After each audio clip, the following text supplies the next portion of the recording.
following program is an exclusive Disruption Networks production. Hey, it's Adeline Van Dyke from Coldwell Banker Faith Properties in Utica. I always get asked, why do I love real estate? It's very simple. I love my clients. I love every single thing about helping them find or sell their home. Making sure the home is solid and ready for sale or solid and ready for the buyer's inspection. To making sure that they're getting the best rate on their mortgage. Making sure they're getting the best price on their house. You know, just everything involved in the sale is vital. My absolute favorite part of real estate is when a buyer walks into the house they're going to buy. I can feel it before they even know they're loving the house.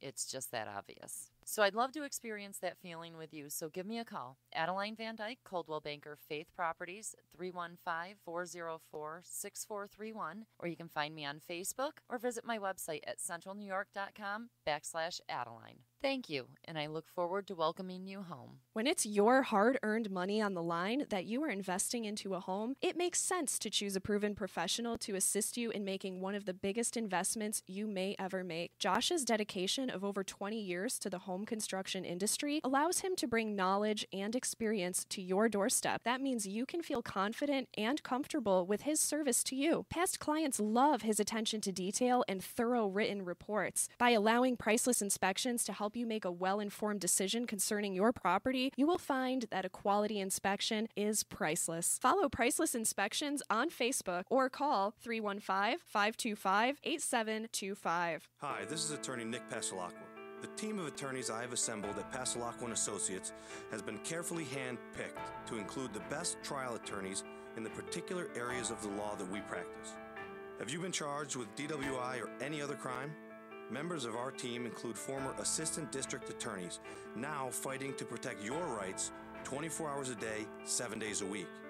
Have you or someone you love been seriously injured in a motor vehicle accident? Members of the team at Passalacqua & Associates include former insurance defense attorneys, now fighting to ensure that you get every penny you're entitled to. If you need legal help quick, don't waste your time or money calling anyone else. Remember, for legal help quick, you better call Nick and the team at Passalacqua & Associates. 315-500-NICK or 315-500-6425 or visit cnytriallaw.com today. In the Mohawk Valley, for the best real estate service, you gotta have faith. Coldwell Banker Faith Properties, 315-735-2222 or www.centralnyhomes.com. YOLO, infidels, that's right. It's Hacker Hameen. This is Al Schneer from the band Mo. Hey, this is Corey Glover from Living Color. And you're listening to EC Radio. And you're listening to EC Radio. Live on EC Radio with the Z-Man. So take the pizza out of your fat moron mouth. Sit back and listen before I give you a $5 face slap. You'll never forget, infidels. YOLO. Welcome to EC Radio Podcast. We would like to thank all of our sponsors for joining the Disruption team, and we hope that you'll support all of our sponsors. And of course, we appreciate you listening to this program. EC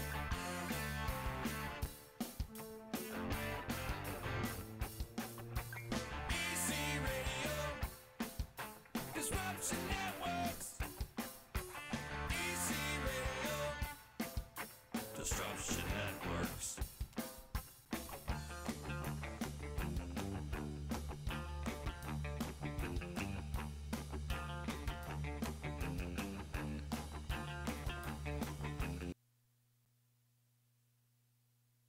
What the hell just happened? It just cut out. How does that happen? I don't know. I think this thing's got a mind of its own. It's EC Radio. What's up, everybody? We're live on the D, on the Disruption Network, and everything's all screwed up. And that just cut off like that, didn't it, Chicken? Yeah, it was kind of weird. I was waiting for you to. Weird. I don't know what the hell happened, but it is me. It is Z. We're here. It's Wednesday. Wacky Wednesday are in full effect. And before we get into anything, we got to give some love and respect out to our sponsors. My man, Josh Amodio. Call him for a good quality home inspection. Priceless Inspection, 315-525-8725. If you're looking to put your home up on the market, or if you're looking to buy a home or update your home, Josh can do all that for you. He's been in the construction business pretty much his whole life. So give him a call today at 315-525-8725. Also, stop down to the showroom at 5046 Commercial Drive in Yorkville, and see why it's easy to do business with Steve Ponte Volkswagen. Hit them up on the World Wide Web at stevepontevolkswagen.net. Also, when it comes to buying a home in the Mohawk Valley, you got to have faith. Coldwell Banker Faith Properties, 315-735-2222, and you can log on at centralnewyorkhomes.com for a complete and accurate, up-to-date listings on all their homes. And we had Mega to do the faith part. I should put his. I got to put his mic on. Actually, I don't want to, but I will. I'm not saying nothing, dude. And also, we got to give some love and respect out to our friend Nick Passalacqua. Passalacqua and Associates. If you need legal help quick, you better call Nick. It's 315-500-NICK, or you can reach him online at cnytriallaw.com. Chicken, we got an old school friend in the house with us. Yeah, he looks kind of familiar. Mega, I'm talking about. Yeah. Oh, man, yo, dude. My man Mega in the house. No, and also, my man Rich Massucci's in the house. Mason Jar is with us today. Making my triumphant return to professional wrestling. Mason? Ricky Massucci. I gave him both names, Mason Jar and Ricky. You did. But Ricky McSucky. He doesn't like Ricky. Yeah, but I'm the only one that can get away with it because he won't cut me. Well, I'm glad to see you, Massucci, because you've been MIA around here a little bit. Yeah. And, and a lot of people were like, oh, you're mad at Massucci and you're mad at Massucci. I'm like, I'm not mad at Massucci. I'm not mad at Massucci at all, though I was a little disappointed. Well, you just kind of ran and left, and you didn't. I thought our friendship was a little bit stronger, that you would step up and talk to me about whatever problems you had around here. Oh yeah, well, but you didn't. Wow, you just kind of wow. And there you are. I sound like the voice of God over here, huh? Rich Massucci. Hello. No, man. See, a lot of people, they said the same thing to me. They were like, "What's going on? You're no longer with Disruption, and you're doing your own thing." I said, "Listen." There was never any problems with anybody down there. It's just, I'm going to be honest with you, I was broke.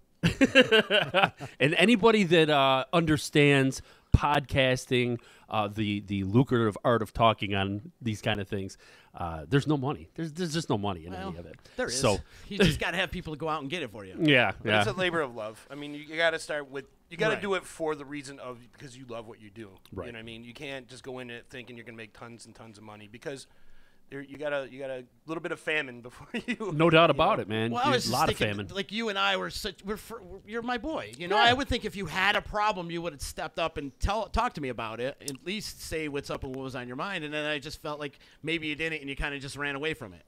So I'm like, that's not the way to handle things, Massucci. But Wow, I've all been here is good. 3 seconds. I'm getting called right out. Well, yeah, absolutely. And then he softened me up with a cannoli. Yeah, that's lubing you up, bro. Big ups to my friends over at Caruso's Cafe for hooking us up with the cannolis today. Fabulous, by the way. Fabulous. They Fabulous absolutely stuff. are. Thank you. But no, there's no hard feelings, and I love you to death. You're one of my boys. You always will Absolutely. be. I just, like I said, if there was an issue, I would expect you to get it out and talk to me about it. Yeah, and not no. just- There, like I said, there's never been any issue between you and I, or you and I, and Chicken. Do those cameras orientate? So when I'm pointing like this, do Yeah, you know who Chicken's they'll on there. know. Yeah, Okay, he yeah. knows. Otherwise, it looks like I'm pointing towards the wall. I never had a problem with you. No, I never did. The You're awesome. Bill Murray up there. The sad truth, and I don't tell a lot of people this, but I'll say this now since we're airing everything. A lot of people don't realize that going into the podcasting thing, even before, we were all doing shows and everything like that. That was like a stretch of about 3 years where I was just Right. kind of hanging out making no money. And everybody used to go, oh, you must make some decent cash on those shows. Same thing. You do it too. And you're like, there ain't no money in those shows. We're working those things up at 12 North for basically peanuts. Maybe you go home with a $20 bill in your pocket. Maybe you go home with some chicken wings under your arm. That's about it. There's never anything. And of course, you're always trying to explain to others, like, we're trying to get you money, but I don't have any either. It's the honest to God's truth. And then going into this, it was like, oh, man, well, maybe there's, like, some business opportunities there for us. We'll figure out, like, money and everything. And there was already coming into it. There was, you, Chicken, at the time, Matt, and Phil, you guys already had the business set up. And I was just coming in and I was like, well, there's no sense trying to imagine that putting more cooks in the kitchen, there's going to be more money. If you would have hung on a little longer, we would put your ass in the kitchen. In the kitchen, literally. I felt like I'm in the kitchen too much. You notice we trimmed the fat around here. yeah, I did notice that. And we'll talk about that one off air. Yeah. But, it's good to see you guys did great in the studio Looks here, good, man. right? It looks Thank awesome. you. I did it all myself. Yeah. You did all you, huh? Don't let him kid you. All he did was like, chicken, move that out of the way, please. I'm the grunt. I saw the video. I saw you with the bag, holding the bag. The one that ripped. Yeah. They all ripped. That was the day of the blue bags, right? You were kind of going off. And now I've been synonymous with blue bags. Everywhere I go, everybody wants to talk about blue bags with me. Oh, all right. In fact, last week somebody was like, Z, I really think you made a difference because now I've noticed all the blue bags are different. I'm like, nah, there's still some crappy ones out there. Yeah. But if you're to get a blue bag, you order for the darker one. I do. Ask for the darker one. But it is great to see you, man, and I'm glad to see you and hang out and reconnect a little bit. Yeah, but I see you at the Stanley all the time. I definitely. I see you down there, and it's always weird because everybody goes, "Oh, did you? Who'd you see down there?" And I always say, "I see Z down there." They go, "Oh, well, how was that?" I'm like, "You guys are gassing this up to be like something it's not." I had absolutely no problems with Z. In fact, the day I saw him, I'm like, "Oh, when I run over, give you a hug," and it's like we're just sitting there chewing the fat about all this other stuff. And but if anybody watches this show, they would know that on a daily basis, I preach that everybody should do a podcast. And I've been telling you for a while, too. Like, you should do your own podcast. You got all these toy collectibles. You're very knowledgeable in football. You're very knowledgeable in hockey. Like, you should be doing a podcast. And I tell everybody to do a podcast. And he was my first guest on the D-Line.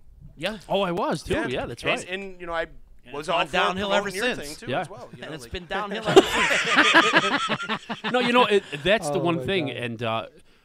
And, obviously, we'll talk about it in a minute, my garage bar that we do. Everybody said, oh, so you guys are not with Disruption. Like it was a big conspiracy. And I said, well, we're doing our thing now, and we're trying to get that up and running. And they would say, oh, it was like almost like they couldn't like one and like the other. Right. And I would literally start talking to some like people. we're Trump and Hillary. Yeah. And you would start, you'd start saying something like, yeah, we're doing this like football podcast. And people would try to change the subject like, oh, well, I don't want to get involved. Like, I don't understand, And that's, I guess, I hate to say this, but it's almost like the small mentality that kind of exists around here, where you go, listen, I'm not sure if you're aware of this, but we're broadcasting nationwide and actually, over in other countries and everything else. Dude, we're huge in Japan. I'll show you the numbers too. I can't believe we got more downloads in Japan than we do in the U.S. But anyway, seriously. And you say, well, listen, we're far from competing. We're one of like a trillion sports podcasts or whatever. And if you're going to tell us like, boy, they got the market in Utica and you guys are trying to, get in there. It's like, that's not the case at all. In fact, our football podcast, I mean, we do probably on each episode, I mean, we're still small, about 3,000 people per episode. And I got to tell you, I have yet to hear one person from Utica say, I really enjoy your show. It's because nobody around here listens. And it's, I hate that. I hate that more people don't, support us and get on board. But at the same time, I understand it. Yeah, just keep plugging away, though. And people would would assume because I do a football podcast and you do a football podcast that we would be butting heads. And I'm like, no. Yeah, not at all. Absolutely not. I would love I actually talked to Mossy at the Heart Walk, and I'm like, why don't you guys come on? Like, I would love to have – I've never had a female guest come on. Yeah. And she knows her shit. Yeah, I was going to say, she's about as smart as they come when it comes to football. Your whole crew I've known like 20 years. Yeah. Jacob and those guys. Exactly. I mean, Jacob, Jamie, Ray, they're all very good. And of course, Mark from Big Apple. I never realized, man, what a gambling fool that guy is. Love him dearly, man, but he can pick winners like that. It's like, wow. You go up there, you think he's like looking up prices? He's not. He's looking up like FanDuel. He's going at it. So, but and that's what it's all. Like for me, it was all about football took a huge hit this year with all the political crap, and it did. And I tried really hard to stay away from it. But it's great to see, like, you're out there doing your thing, getting more people interested in the sport again. Yeah. You know what I mean? And that's what it's all about. So, like, if there's any way we can help you or cross promote or anything, absolutely, man. Oh yeah, and obviously you guys see it. I still tune into you guys pretty regularly. You know, at least when I'm not up in bulk. I'm always throwing something on there on the computer. It's usually something stupid like I shit my pants. Like you shit your pants. That's a true story, by the way. I did. It was so funny when I read that yesterday. That's a true story. I remember it was in like 11th grade, and I was going up the stairs, and I had Mexican food that night. I'm sure at that point I was doing a little boozing back then too, so I'm sure it had something to do with the alcohol that was mixed in. But I went to walk up the stairs, and I remember my buddy went like this and kind of tried to make me flinch, and I sucked it up, and all of a sudden, boop, like, oh man. Oh, the one of the squeakers. Yeah, those are the ones you got to watch out for. I was like, oh my God, I'm in 11th grade. I might have just shit my pants. This is really, really kind of screwed up. So I ran to the bathroom. You got to look around. You got to root around down there and figure out what's going on. And sure enough, there's a turd. You're like, oh man. So I got to go to the nurse's office. So I go hustling down there, and I walk in thinking, I've been in the nurse's office a trillion times because I'm calling in every day and everything. Nancy Hall, I went to dinner with her. That's how well I know her. So I walk in there, and I'm about to tell her, and that's when I look over, and the whole cheerleading squad is over there getting physicals and stuff, and they're all kind of laying. I'm like, oh, my God. And she goes, Rich, so what's the matter? I'm like, I got to go home. She said, what's the matter? I kind of went. She said, what? Wait a minute. Shit my pants. She's like, what? I shit my pants. I don't know how else to say it. And she probably repeated, oh, you shit your pants? Yeah. You don't want to say it in front of the cheerleaders. No. Not that they were going to give me the time of day anyways, Right. but, so. You had to go to the nurses? I probably didn't have to. You just did. I mean, we used to skip out every other day anyways, but but I guess, when you have like a turd in your pants, you think, well, this is like, I'm justified this time. This is the first time that I have a legit excuse. I'm going to go to the nurse and not be suspended for this one. Because I was suspended. Oh, my God. How many times was I suspended in school? At least like 30. Really? Oh, yeah, dude. I was suspended constantly. Wow, I thought I was good with like 4. No, listen, man. We had it down, Dennis Spence. Mm-hmm. We had this shit down where we would go into class. We would purposely get kicked out. That was like on a Monday or Tuesday. We'd get kicked out, and they'd go, get out of class. And we would go, yep, we're going down the office. Never quite make it. We would just leave and go behind the rec center and drink beers and stuff. And then, obviously, we would have detention the next day. We wouldn't go to that either. We would just kind of either call off or leave half day or something. Wednesday or Thursday, we would typically be suspended. And they would send us to the library. And these dumb shits, they never realized that basically you're putting me in the library with all my homework for the week, which is exactly what I wanted. Study hall. Yeah, it's like an 8-hour study hall. So you just go in there, you do all your homework, and then you're good to go. And you turn it all in at the end of Thursday, skip Friday, and you get the 3-day weekend. So, see, so you got in-school suspension. Yeah, I was never out of school suspended. Oh, okay. I got like 4 out of school. In school is like too much to count. Yeah. In detention. So I would just skip detention because I'm not going to stay later. Fuck no, you. They ain't a shot in hell. Not on my drunkest day am I staying for detention. But I had, I believe it was 92 or 93 days missed in my 12th grade year. And I remember them telling me that, like, the principal took me in. He's like, listen, dude, one more day and you're going to repeat. And I was like, oh, man, that kind of sucks. So yeah, I made a little bit of an effort at that point. But see, yeah. I think my quickest suspension was like the first or second day of school. I got suspended. And right off the bat. I got one time I got in school because I called up. I was at Bosie's for criminal justice, and I called. It was a beautiful day, one of the first nice days. And I called up, and they had those individual phones in the class. And the teacher answers. I'm like, yeah, and I forgot who I asked for. One of the other kids I went to school with. And he goes, oh, what, are you taking the day off? I'm like, yeah, it's a nice day. I figure I'd take a day off. And he's like, oh, okay. And he puts the other kid on. I'm like, let's go. He goes, what do you mean? I'm like, I'm going to pull up to the school and, bounce out of class. We'll pick you up and we'll go hang out. So he did, and we both got in school. In school's great, though, man. It's exactly what you've always wanted. Because you just go in there, you fart around. Mm-hmm. I got to know all the teachers, like the substitute teachers that didn't really have like a permanent gig. And the aides.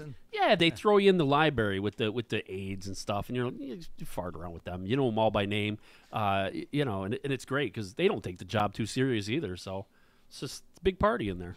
And there was always like 3 or 4 people that I knew personally. They were all my friends. Like, yeah, Right. great, man. We got to hit up the comment line. Look, the comments are pouring in right now. Oh, boy. Boris is checking, and he's saying this is like waiting for WrestleMania. He posted that before we got started. But he said it, hockey playoff season, and look who shows up. You're wearing a freaking tutu this year, pal. So do we want to put that bet on the table? I want to put that bet right on the table right now. My Pens taking over his Predators once again for a 3-peat. Absolutely. 3-peat, I know. Yep.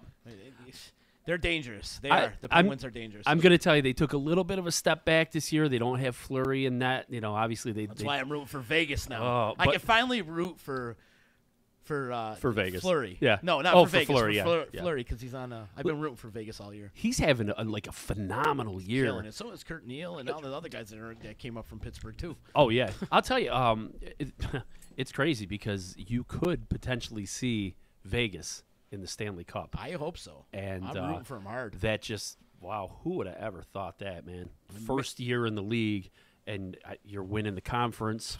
You know, possibly unheard of. I mean, that's that's nuts. Unheard of. So, unbelievable. But my Penguins are still strong. They're a little bit soft on the defense. Watch out for Tampa Bay though this year. Tampa Bay just looks too good. They got a ton of firepower. And they put a beating on Boston last night, Yes, 4-0. they did. So yes, they did. That was they got that little monkey off their shoulder there because they were. I mean, Boston owned them right up until that game last night. Chicken, we got our couch trolls back. Yeah. I see it. We got the couch. We have couch trolls. I heard about they want to buy the couches, and the more DNA stains on the couch, the more they're willing to offer. So well, he said fat lady bottom. I thought he said fat bottom lady. I was like trying fat to bottom girl. Yeah, so I don't know what happened to the for sale sign, but somebody took the for sale Somebody sign. took it. You out of here, Mega? Yeah, you gone? So here's my 2 questions to you. Okay. First of all, where's Colenzo? He couldn't make it today. He's working. He'll be here tomorrow. He said. I'll be here tomorrow too, so Okay. we'll have that big He'll reunion be here tomorrow. Awesome. Tomorrow too. I got to mention Simple Prop's going to be here. Playing some I tunes. have a bet I'm going to make with Mr. Bernie Vanderwood here. You got a bet? Well, he don't know about the bet, See you, Megan. but I See am you, buddy. I'm going to challenge him. Here's a little thing that not too many people know. I heard you the other day say, "Oh, we got to stock up that cooler for Massucci." It's been 3 months since I had anything to drink. Get out. What? Even in the garage? Anything, man. Seriously? Yeah. Good yep. for you. Yep. Like cold turkey, no beer, no booze, no nothing. Are you doing it for the hell of it, or are you doing it for health reasons? Well, and that also goes along with the podcasting thing, which a lot of people didn't realize. But the whole time I was doing Disruption with you before, and you know this, I was also having these crazy seizures, which were like unexplained. Yeah.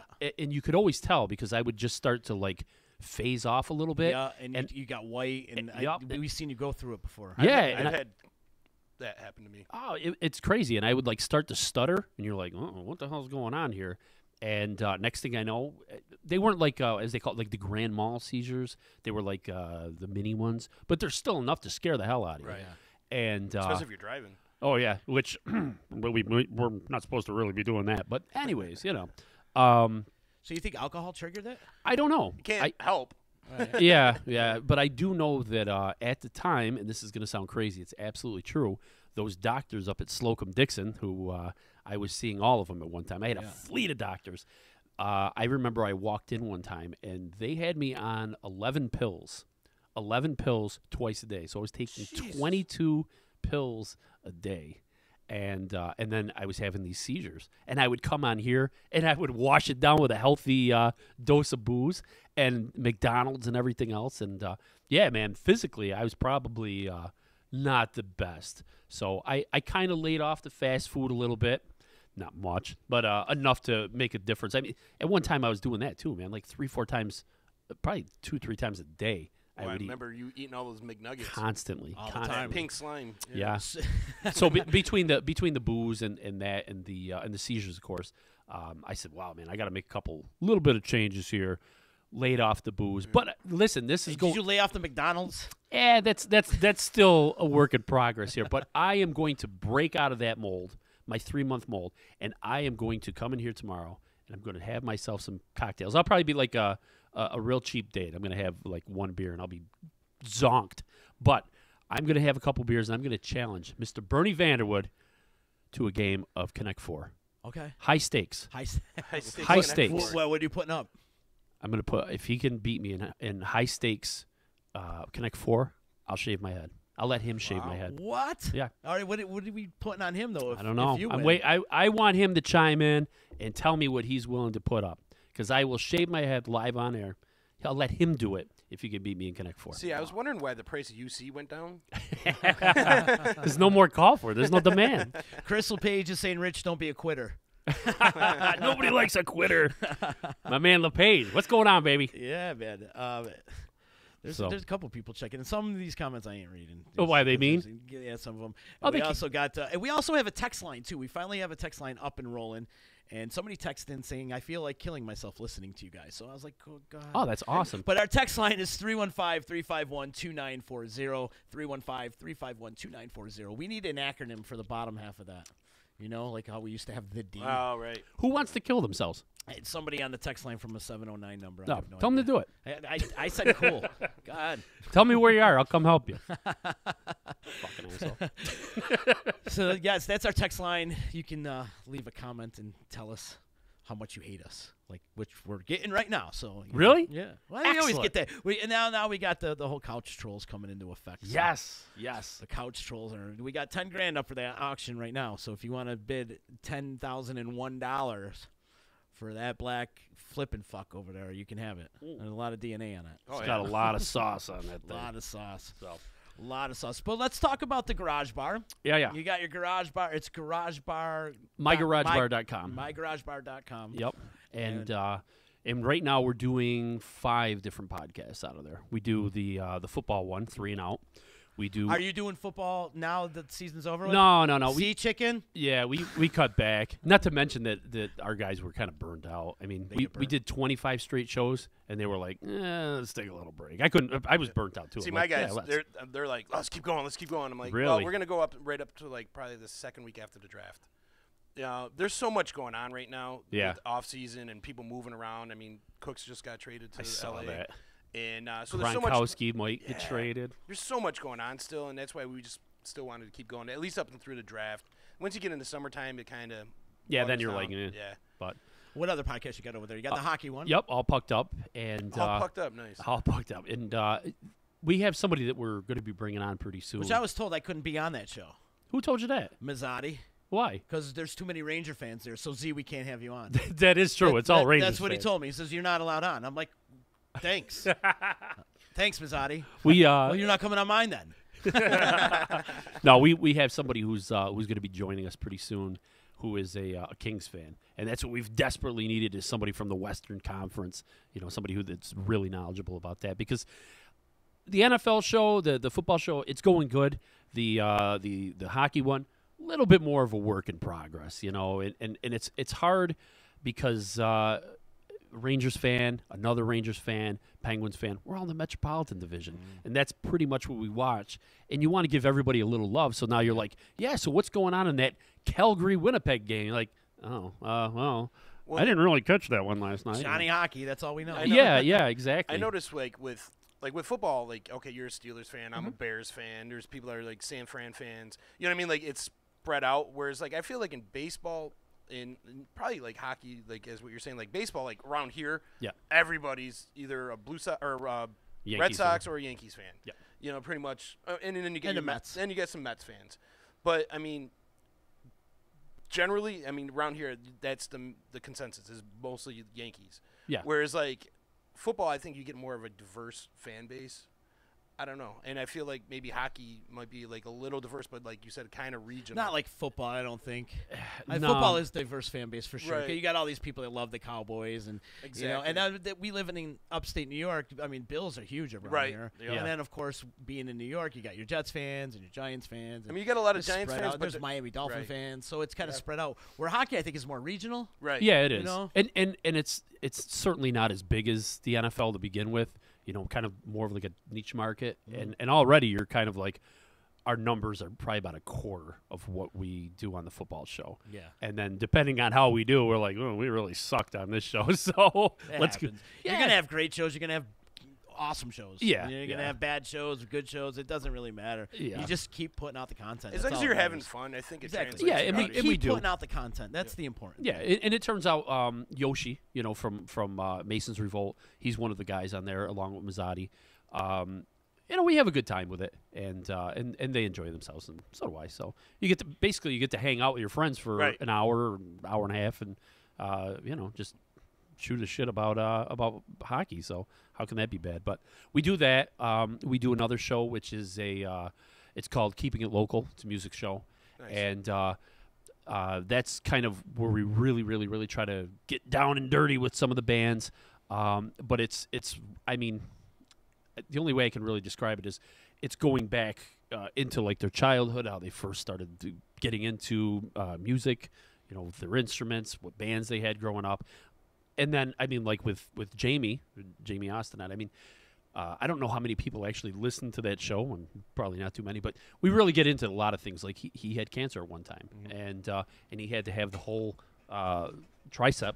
Whoa. Place is falling apart. Place is falling apart. Yeah, How did that happen? He had to have the tricep, removed because he had cancer in it.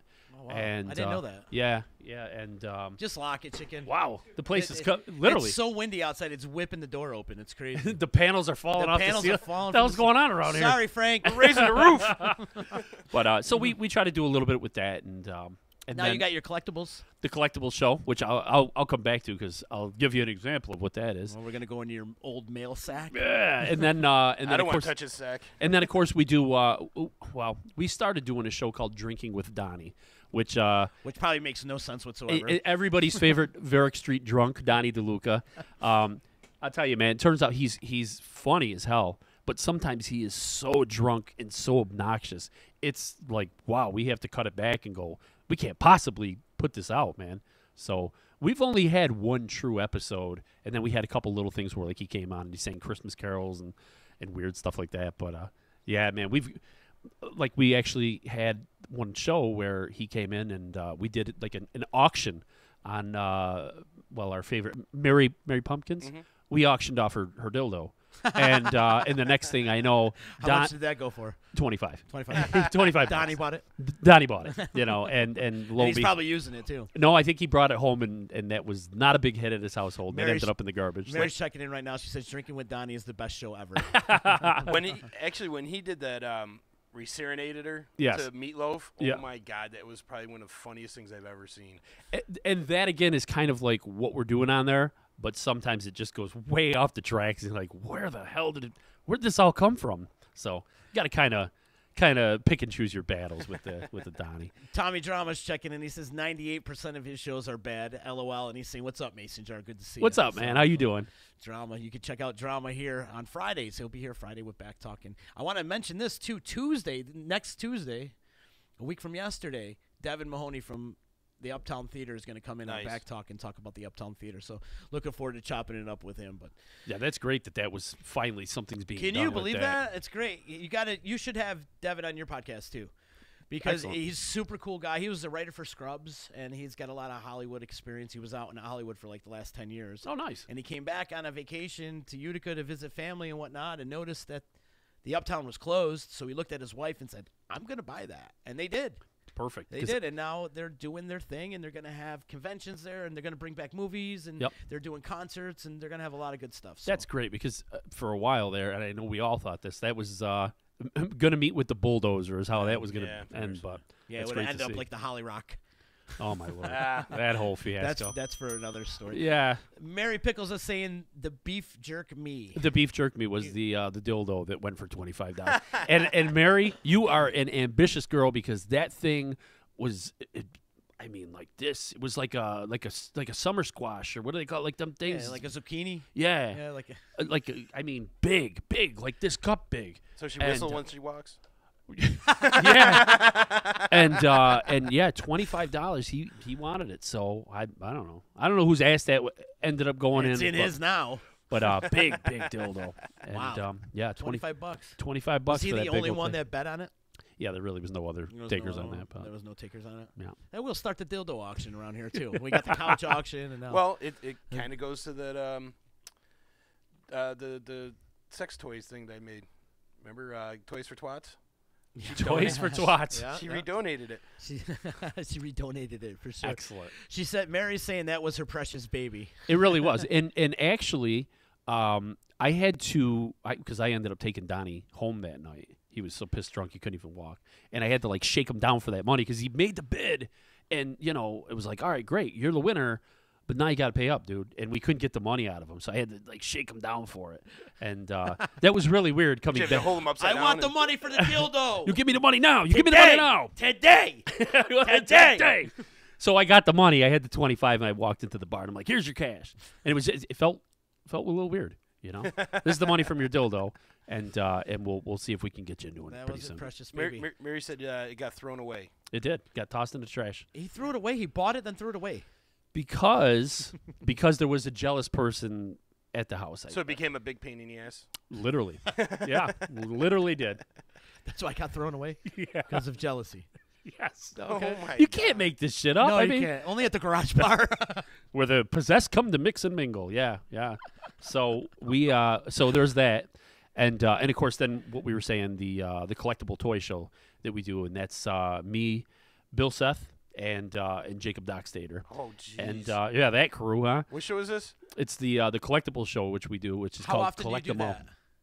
We try to do it like once every other week. Every other week? Yeah, we usually roll on Wednesday. Actually, when I leave here, we got to go do an episode of it tonight. What's your episode on tonight? There's a guy out of Rome that has this huge collection that we kind of just stumbled upon. He used to be a dealer who went around and did all the shows. His name is James. And he just decided after a while that he didn't want to compete with all these other people, and he's kind of backing off. But now he's got all this stock, which I happened to go up, and I had a field day at buying the different things. And so we'll talk about that. And then we're also going to talk about now that Toys R Us is officially going, Hasbro is starting to do some weird things too, where if you want a toy, they're saying they will build it, but you got to pay for it. So remember Star Wars, one of the toys they never had was that gigantic sail barge that Jabba the Hutt was on. Oh, yeah, yeah. That big monstrosity. That's what you always wanted, one of those? Oh, my God, if they made it, it would have been great. But now they have a Kickstarter, which they're just kind of wrapping up, I think. And they said for $500, we'll build that damn thing. So it's monstrous. It's 4 foot long. And yeah, so that's we're going to be talking about that tonight, too. I see that I posted to your page that one day that KB Toys is starting to open up more locations now. Trying. I don't know how that's going to take off. I mean, Amazon's killing everything. That's really what exactly it is. That's where you, KB Toys, right? Didn't you work there? No, I used to steal from there all the time. Oh, I thought you were one of the crew that used to work there all the time. I'm probably directly responsible for them closing. Yeah, we used to steal everything from there. So, Mary Pickle says she has collectible toys. I'm sure she does. Oh, I'm sure. And she's sad about the dildo getting thrown away. Well, Mary, we're gonna take a field trip. You and I. We'll go up to like Adult World or one of them places. And No, we'll go get to you Now something. Playing One. Go see Now our, Playing. Go We'll get see you. our boy Alan up there. Yeah. He'll take good care of you. Try it before you buy it. The we'll find you a new one, like the 12-inch jelly dong. It'll be great. You'll love it. Get a Jelly rabbit. dong. Just get a rabbit. Nah, get the one of those the Tachi things, man. It's like 4-speed on the floor. Yeah. It's like, yeah, those things are Uncle Wiggley's Wild Ride. But Yeah. it seems to me she likes, the eggplant style vibrators and stuff. So stick to what she knows. She says, "Let's do it." She'll be free later. So. Oh, perfect. Yeah, let's go. Perfect. We'll make a night of it. It's hilarious. But yeah, so we talk about that, and also we take out all these old vintage toys, and Which you have them all. I have them all, and we look at them, and kind of brings back the whole nostalgia thing, like people are always chiming in, going, "Oh my God, I had that damn thing," and so it's kind of cool. And I brought one. I'll show it. I will probably take a break in a little while, and I'll show it right after the break. But also, I want to point this out. And this is going to go with the Tommy Borgia thing. Okay. I brought something today. For Borgia? Wow. We had this conversation. 2 sticks of butter, my friend. 2 sticks of butter. I'm a mess. I'm a train wreck. Is this the butter lamb? It's a butter lamb. I'm gonna teach you all how to make a butter lamb. Come on. Yeah. You know how to make a butter lamb? Not really, but I'm gonna try. I mean, how hard can it be, right? I heard that they charge like a lot of money over at what the hell is it? One of those, yeah. How can it be that hard? You take couple sticks of butter, you slap them together, you put a little heat on there, you make yourself a nice lamb. I think. I don't know. Now, how are you gonna carve this lamb out? Are you gonna put like eyes and? Yeah. So I brought a fork. Fork. What could possibly go wrong? Well, you make a butter lamb. I like it. Yeah, butter lamb and and then we'll see where they. We might have like a plastic knife for you if you need it. Oh, I got a knife in there too. So we'll take the knife, we'll take the fork, 2 sticks of butter, and I got a couple toothpicks as they are, and we'll put it all together. And maybe we walk away with a nice lamb. We're going to have some arts and crafts going on here. Yeah. It's going to be very quick and believable. I can make a butter crucifix. It's got to be very hard. Borges saying, "Oh no, not the butter lamb." Yes, the butter lamb. I think I shocked the Facebook world yesterday when I announced that there's such a thing as a butter lamb, a Christmas pickle. What's a Christmas pickle? And a gefilte fish. A gefilte fish is what they are. The butter lamb everybody knows now. The Christmas pickle is apparently it's an ornament. It's a freaking pickle that you hang on your tree. You kind of like hide it in there. And then everybody looks for the Christmas pickle. And the first person to find it usually either gets an extra present or they get to open their presents first. See, now I have a different version of hide the Christmas pickle. It's Yeah, way yeah. different than that. The Christmas noodle. Yeah. Anybody want my Christmas pickle? Where does this happen? It's, The you know, Christmas pickle. yeah, this is like a big thing that has been a tradition for years. And I learned about this from this girl up at the casino. We got comments coming in left The and right. Christmas pickle? Yeah. She taught me about the Christmas pickle. I shouldn't even go into this because it's going to just come out totally wrong. Well, Jennifer Latimer is saying it's a mold. The lamb is Jen a mold. horse shit. No, I'm going to make the lamb. I'm going to make it today. And I then even she's saying you don't use your hand, Rich. I used to make them at Haps. What? Look, I even brought the toothpick to shove in his ass. And now Borgia's saying the Polish ladies over on Lennox were the best now. Now they have competition. Yeah, I'm going to put them right out of business. Uh-huh. Polish ladies, I'm coming for you. And Mary Pickles is saying, people throw my people in their tree. Yeah. People throw my people. And then the gefilte fish. You know about the gefilte fish, yes? I've heard about it. What is it? I know you've talked about this before. Yeah, the Jewish Terry people. McNally wants you to make the pickle. Make the pickle. Make the pickle. Out of the butter? the pickle's lamb or the lamb's pickle? So, pickle butter. Pickle butter. But yeah, you would the Jewish people take the gefilte fish, which is like it's kind of a shit fish. It's like a carp, like sucker fish. Okay. And before they eat this thing, they throw it in the tub. They throw it in a bathtub. So you look in the tub and there's this gigantic ass fish swimming around in there. And yeah, so Christmas pickle, Easter lamb, butter lamb, and what the hell else? Gefilte fish. Yeah. So I can't make a fish for you. We could talk about the pickle, and I'll make a lamb out of this butter. How about a butterfish? A butterfish. Oh, we might be onto something. That sounds like something pickle might like. Put that butterfish in my rear. So yeah. How would you start making a butter lamb though? Like, I got it all planned out. Do you? Yeah. I spent a lot of time thinking about this. About last hour. Okay. the last 20 minutes? About the last 20 minutes. This all came to me earlier today. I went to lunch. I went to Faux Noodles. Phenomenal. Phenomenal. Wait, is that the new one? They're right near Big Apple Music. Yep. Like, as you're driving down the road. You know, they got that Subway there. Yeah. Don't go to the Subway. Go like 2 doors down, go to Faux Noodles. Faux Noodles. It's freaking awesome. It's all faux and... Yeah, you go in there, you can order everything, like, fresh and everything. They But got a couple cool places in that little plaza right there. Oh, yeah. They got Roly Polies, Fat Boy Deli. Did have Roly Oh, Polies. they're gone Yeah, now. that's gone. Fat Boy Deli's over there. Yeah. That's really good over there. Great spot. Yeah. But you go to the Faux Noodles, and they throw the chili peppers in there. Put a little heat in your ass. The flea drown. Yeah, and I might be dealing with some stuff from that hot soup. But Well, you got to melt the butter somehow. yeah. So, anyways, I went to lunch with our boy Brian Allen, and out of nowhere I said, "Butter lamb. We got to make a butter lamb." I don't think he knew what the hell he was talking about, but I said, "Dude, do you have any butter that I can borrow?" And so we went, and his mother's not home, so we raided his fridge, and behold, a couple sticks of butter. So we're gonna attempt it. We're gonna see what happens. So if anybody out there wants to make a butter lamb and you don't mind wasting some butter, then make yours, and you can send some pictures, and we'll judge the winner, right? Yeah, We're going to judge the winner of this damn contest. Somebody's going to win the prize today. I like it. What's the prize? I don't know. A butter lamb. My butter lamb. You can have mine. I'll send it down to you. We mentioned earlier, my friends over at Caruso's Cafe gave us some cannolis, and I talked to them about doing a cannoli eating contest, and they're all about it. Would you be into it? Yeah. I can still pack away food like a maniac, but I just haven't been doing it as much because, when you look down, you go, holy Jesus, I can't see my feet. I can't see my pecker. There's problems. I know the feeling. Yeah. Yeah, so you're like, I got to really do something about this extra weight, and that's probably not McDonald's and things like that. I'm glad you're. Have you lost anything? No, hell no, I haven't. You're making a conscious effort to do it. I'm in the planning stages. Drinking is definitely step one. Yeah, You know? yeah. The crazy thing was, I stopped drinking, and I gained more weight, which was like, well. Well, because then you're substituting the drinking for more eating. Yeah, I think that's it. Plus, it doesn't help that I drink a ton of soda, which I hear is, the minute you kick that out, that you instantly slim down. Yeah, you gotta get rid of the soda too, man. Yeah, so. That shit is real bad for you. Yeah, yeah. That's probably the easiest thing I was able to cut out of my diet was soda. Yeah. Really? You know what? Sometimes though you want that carbonation, but they got those ice things now. They're like basically water, but like they're carbonated and they got like flavoring to them, but they got absolutely 0 calories to them. Yeah. See, some people like the carbonation. That's though. what I'm saying. That's What they're carbonated. That's why I'll substitute that for a soda here and there.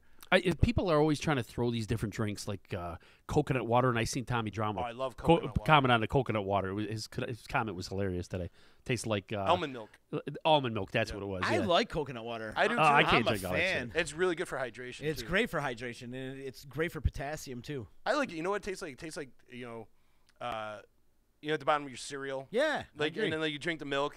That's what it reminds Yeah? me of. Well, Yeah. I love coconut water. I don't like the coconut water with pulp though. It's got a lot of potassium. That's kind of in it. weird. It But kind of reminds me like bath water, like you're drinking tub scum. Yeah. That's what I feel like when they give you that what's that miso soup? Oh, the miso soup. It just looks like kitchen sink water with like a couple things floating in it. Yeah. styrofoam. Yeah. Same. Do you ever try like the what is it called? Is it capusto? The Polish soup? No. It's like they just throw anything in there. Like, God knows what the hell that is, but you're eating it like it's not bad. I don't know what the hell it is. Could be anything. Could be like Don't look down. Yeah. Yeah. So would you be up for a food challenge? Yeah. Because we do have our friends at O'Babies too ready to do a food challenge with us. We just haven't really gotten on the horn with them about it. I got to tell you, and Tommy always, Tommy Borgia always sends me links to food eating competition. He's got me trying a burger that's got to be about 15 feet tall. It would take 7 men and a boy a month to eat that sandwich, and so I haven't really gone full bore on that one. What's the time limit that you have to eat that hamburger that he sends you? Life? I don't know. And then like you have to eat it under an hour. Oh God, I don't know, man. Those eating competitions, because I've kind of gotten into some of them, not like official, but I tried to get you in the hot dog eating contest last year at the Taste of Syracuse. they had a ringer there. I did. heard about that. They They did. have a ringer, and all these competitions, they always have a ringer. Somebody comes up from New York City, Right. And sneaks in the competition and just quietly puts away 38 hot dogs. Get the hell out of here. I mean, there ain't nobody around here who's gonna be able to do that. But I know a girl that can do it whole. Oh yeah. You want Is her it pickles? Maybe. Maybe. I'd like to get you in this year's competition though at the Taste of Syracuse for the hot dog eating contest. I'll be up there this year. It's June, the first weekend in June. First weekend in June. You know, always a great time to Taste of Syracuse. I have to see about that, and then it's going to depend a lot on the documentary too, because they got pushed back a little. it got pushed back, but we're also going to Canada and Mexico. right, too, and so. Todd was kind of mentioning that, so I'm kind of waiting on that. And we forgot to mention that Massucci is helping out. Oh yeah. on that I plan on talking about that, but we're having fun right now. Yeah, talking about coconut water and dildos and shit, and old couches with stains Swallowing on hot them. dogs. Yeah, we're having a freaking blast. No, I would like to get you on that competition though. If you have the time, if you could do it, I will strongly consider it because I got to get in a couple of these eating contests. I could do some damage in these things, no doubt about it. So, We but gotta bring back the boot. Das Boot. the boot might make an appearance tomorrow. I didn't say that. Das Boot. Yeah, if anybody out there is familiar with the Beer Fest movie, I think we have the Das Boot. We bring it to all our shows, and we've made a thing out of it. I think there's been more people that have thrown up because of that boot than anybody anything. So we're gonna bring that in tomorrow and see what kind of trouble we can get in with that. Boris just sending me a picture of this hamburger, and it's called the Vortex. Oh God! Wow. Or no, wait, and get a carnivalism. However you say that name, but yeah, it's at the Vortex. This thing is huge. Oh my God! Right? It's a monster. It's a monster. I've seen it. He sent it to me a couple times. And Thanks for sending the picture. And he said he sent it to the old text line. yeah. But Mason Jar Massucci in the house, and I think we're the only one that calls you Mason Jar, huh? I don't know. All right. Most Yeah. people don't call me. No, it's funny. You know who always does is Mega. Mega yeah. still calls me. What does he call me? Ricky. Ricky McSucky. Ricky Massucci and Dick Massucci and all that. Like, and I'm just at this point.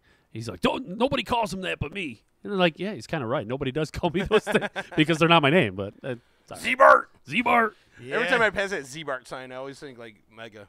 I always hear his voice in my head. I get that a lot. We also got to talk about this Carnivore show gasm. that we got coming up here. What's that now? Go ahead. I was just saying he put carnivore gasm is what that. Oh, is that yeah? I can't read. The name of the sandwich is Carnivore Gasm? Yeah, carnivore gasm. Yeah. That sounds pretty tough. It's for the meat lover. The meat lover in you. So no, the show that we're doing, I can't say too much. We're gonna do a little bit more of the details on tomorrow's show before we have everybody on. So there's a new band in the area, and it's made up of some people that are some members that I'm sure everybody knows and loves. And Like the guy who made my bar for me. yes, Yes. yes, yes, And then the other one who's got a big old beard and is a Ranger fan. possibly. Yeah, and then another one who plays a General Lee guitar. Well, actually, no on the previous one. Okay. But yes on the others. Yeah. So you have no idea know. what he's talking about then? He knows. Yeah.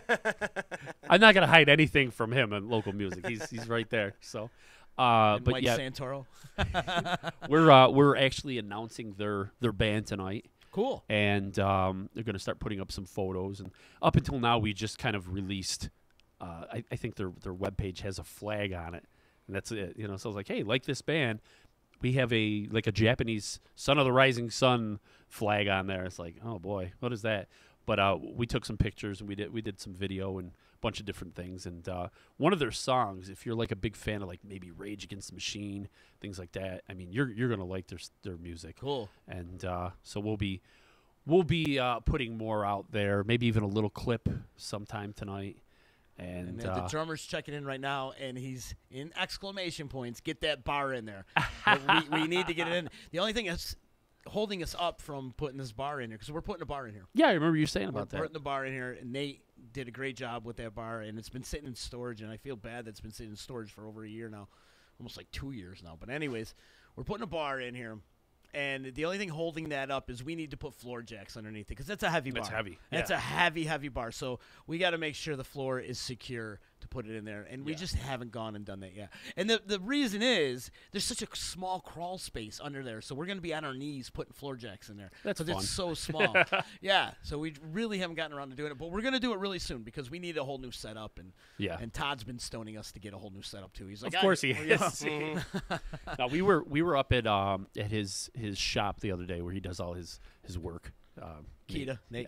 And man, some of the countertops and stuff he's got out there, just incredible. He's an artist when it comes to putting the concrete together. No doubt, no doubt about it. And he does like the fireplaces, and he does countertops, and he does some really really cool things. So yeah, I told him I would totally buy one for my house, but it would be like putting lipstick on a pig. I mean, his stuff looks so good. I've done that before too. Yeah. His stuff looks so good, and then you put it in my house, which looks like a freaking Dorito bag. It's like, all right, maybe not there. So. Give it up for Stoneworks Concrete. Check them out. They're online. Nate Kita. So we could say that this band that you're announcing tonight features former members of Autumn Fire. Autumn Fire. Yeah. Mason's Revolt, Autumn Fire. Which I am still rocking the Autumn Fire CD in my truck right now. Absolutely. I still Great rock stuff. Amends daily. It is on heavy rotation in my truck a lot. I listen to it all the time. Probably one of the better albums to come out locally in the last 10 years, I would absolutely. say. So, Absolutely. they're going to be involved, and then there's 2 more bands that we have. All together in one. Yep, all together in one night, and it might be some type of trampoline type band. Oh, yeah. Those kids. Yeah. and of course the new radio etiquette. So you're doing good things, man. Yeah, man. There are etiquette. 3 great bands in this area. May 5th. Is what we're looking at. Which is Naked Gardening Day. Naked Gardening Yes. Day. So it makes sense all together, man. Yeah. Naked Gardening Day is on Cinco de Mayo. That's cool, though. So that's happening on May 5th. May 5th. Now, do any of these bands plan on playing locally? If there's a place to bring them locally, will they be playing it? That's the whole thing, is trying to find a place around here that is open and, you know, paying and things like that. It's not so easy. And so once again, we're going to 12 North with that show. We were actually going to check. May 5th. Yeah, and we were going to check out. We checked out a couple different places, like the. I don't want to say who we looked at, but yeah, you know, it's a tough thing when places are asking you to pay, you know, to rent stages and things like that, and you're like, how the hell are we ever going to afford this? So you got to unfortunately kind of go with what you're used to, which is 12 North. And I mean, there's a couple other bars around here, but to do a show like that, I don't think it would be really. Out of the bars, 12 North is the most equipped. That's it. And I have to say, you know, they've been decent to me for. Absolutely. Yeah. So absolutely. You know, I certainly don't mind going up there and doing it. I just hope we get some type of a reaction from you know, as far as people coming out to see the shows. Everybody does this, and I know you guys talk about this daily. They say, "Oh, there ain't shit to do around here. There's nothing going on," and then. You know, people like us, we put on a show and we're like, yeah, this is gonna bring things back. This is gonna like spark an interest, and you put it out there, and people are like, maybe. So it's like I'm really hoping that this one kind of gets the ball rolling. If it does, certainly we'll look at doing more and more shows. If it doesn't, which I don't think that's even a case, this is going to be a good show. This is going to be a really good show. It's a triple bill with the 3 bands you teased? Yeah. Okay, yep. cool. Awesome. And that all should 3 be, bands are that great. should be awesome. That should be packed. Yeah. I mean, I can't see less than like 125 people walking in the door right off the bat. So. Well, the trampoline kids have packed it in at They Lucan's pack last it. week. Yeah, they pack it. Or 2 weeks ago, they packed the house over there. So they're actually doing really, really well, and they're doing big things, and I'm proud of those kids. Yeah, absolutely. Very proud of them. You know, and we've said it before. It's pretty cool watching from day one when we were doing the shows, and they were all, you know, kids. Yeah, they're still in high school. Yeah, exactly. Like, can we get in the bar? Like, now they're like old hat. You know, like they were walking in the bar and like, I've been here a million times. It's like, so it's kind of cool and seeing where their the direction with their music has gone. You know, from playing at one point they were doing like little covers in there, and they had some original music, but it was very like, you know, it sounded a lot like some of the other bands around, and now they have this whole new sound to them. Yes, they do. It's very original. It's fresh. It is. It's new. Totally fresh. And I will say that's the same thing with New Radio Etiquette, man. They're doing great things too. Yeah. Sal Piazza. He's always involved in some great projects. True. But this one's got some legs. I really think so, man. Awesome. It's gonna go somewhere. So that's cool. Yep. So those 3 together. Mark down May 5th in your calendar. May 5th. Come on out to that, and of course we're going to be putting more information and you know the teaser clip of the music from Beside the Sun. We'll put that out too. And get everybody all psyched up, and I'm just throwing it out there. This is the one where we're gonna kind of test the water, and if it does good, we'll certainly look at doing more, and you know, and go from there. So Crystal Page is checking in. He says, "Rich, we should start a fusion polka rockabilly band called Sex Dungeon." Sex Dungeon. No, a lot of people don't realize it, but actually, Chris was in one of my very first bands. Yeah, he was the singer in one of my bands, and it didn't last too long. I don't think we even ever played out, but and you know who was our drummer? James Shears. Oh yeah. Yeah. I just seen him actually recently. Yep.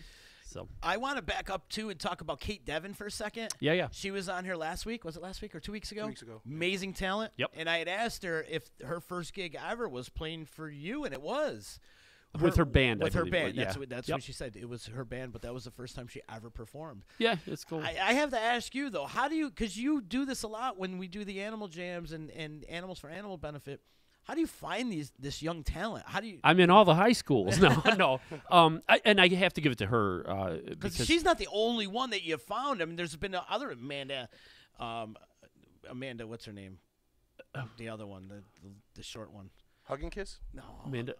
There's been a few of them throughout the Oh, years. Ashley Dakar? Ashley Dakar. Yeah. I'm sorry. Yeah. Ashley Dakar.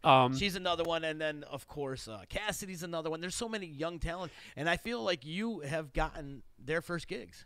I won't say that I actually find a lot of these guys. I would never take credit like that. And I truly believe that a lot of these guys and girls, the talent's there. Mm-hmm. Whether I would give them a gig or whether somebody else did, they would have been out there sooner or later anyways.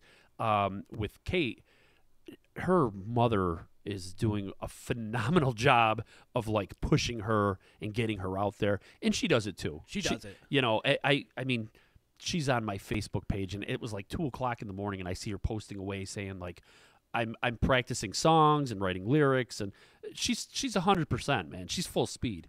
So An amazing talent. yeah, and you know, a lot of I know that with Autumn Fire, they used to say, oh well, you gave us the gig and blah blah blah, and that was, again, it's such a small area, and you get people who have talent, people who book shows. It's just a matter of time. They would have been out there, whether it be with me or whatever. That's just the humble Rowdy's taking here.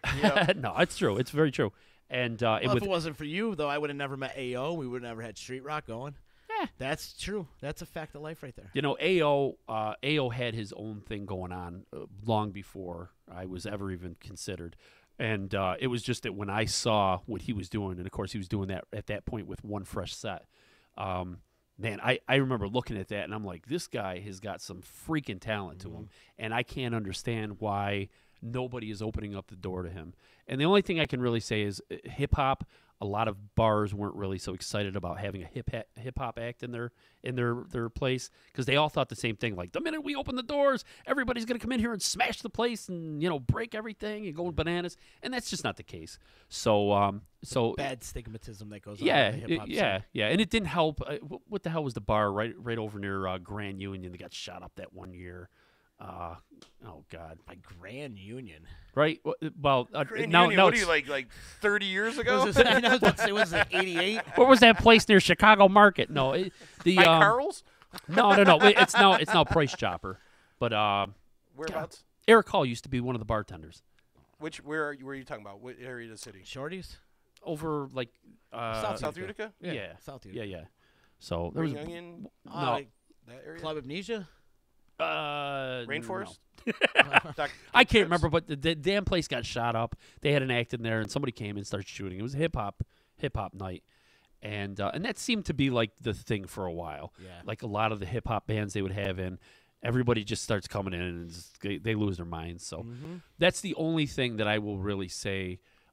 If anything, I was able to offer to AO that maybe he wasn't able to get himself at that time, was that I was able to know I was able to get a door open for 12 North and for the Columbia, you know, and once he came in there, it was on him. Now you got the door open, you got the talent, work your magic, dude, and he was able to, you know, so he was able to carry it away, and the rest is history, as they say. So, you know, that's about it. You did open your doors to a lot of fresh young talent, and it's amazing what you do. Do we plan on doing another animal benefit? You know that was butter coming. lamb phone. Yeah. You know, the funny thing I'll say about this area, and then I'm going to kind of lighten up on local bands a little bit. People downplay how much talent there is in this area. They're always quick to say, like, local bands, blah, blah, blah. It kind of equates to a bunch of, like, you know, 20-something-year-old shit bums that are living in their parents' basements, and they don't go anywhere, and they have this idea that the only ones who really get out of here and do anything, like Ryan Quinn. Everybody was like, oh, well, he's one of the ones. And, oh, yeah, the Joe Bonamassa, when he does get credit. Oh, well, good for him. But there's so much here, and it's like the people around this area have to be force-fed and told, this is good. This is what everybody in every other city is listening to. You should try it. You'll like it too. Right. And it's sad that we don't give everybody around here more of a chance. But it's also equally sad that a lot of the bands in this area don't give themselves a fighting chance either. You know, I can't tell you how many bands that I've worked with personally that they kind of say, oh, well, you know, we really want to start playing out. We want to do this. We want to do that. And then the first thing you notice is that on their Facebook pages, they never go on there. They never talk to anybody. You know, as far as, like, you know, going around and trying to get a gig in the bar, you say, did you talk to so-and-so? Nah. Well, all you really have to do to get a real gig in this area is go in, ask for the owner, have a couple beers, talk to the owner. I guarantee they'll probably let you in. It's not that hard. And I also think a lot of these bands should put more of their music out on Facebook. You know what I mean? Let people hear it and play it on their own. You know what I mean? Yeah. Because I got a lot of bands that are in my Facebook, and I never see them putting out music for people to listen to on Facebook. You know I mean, it's very discouraging. It's very, very discouraging, and I can understand that totally with bands around here because first of all, you're kind of in an area where people aren't really appreciating what you're doing, and then you go out and you spend a couple $1,000s putting out a CD that nobody buys because people are like, oh, CDs, we don't buy them. Downloads, I'll listen to it if you give it to me for free. Right. I just spent $2,000 on this freaking recording, and now you want it for free. Right. Show me the courtesy of spending $5 and giving back. Or 99 cents for one song, And nobody wants to show that common courtesy and do that for them. But you got to keep going. If this is truly what you want to do, you have to push through that. You're going to have to. And that's, again, going back to Kate Devin, that's one of the great things about it. People can knock her and go, yeah, she's a young girl. She don't really know anything, blah, blah, blah. I don't care if that's the way you think at all, but she's out there doing it. That's the thing. Look at where she's come in the course of like a 1.5 year period. Right. Where I remember when I first talked to her, and she had just started playing guitar. She wasn't doing anything. I mean, as far as like, I don't want to say she wasn't doing anything, but she hadn't done anything to that point.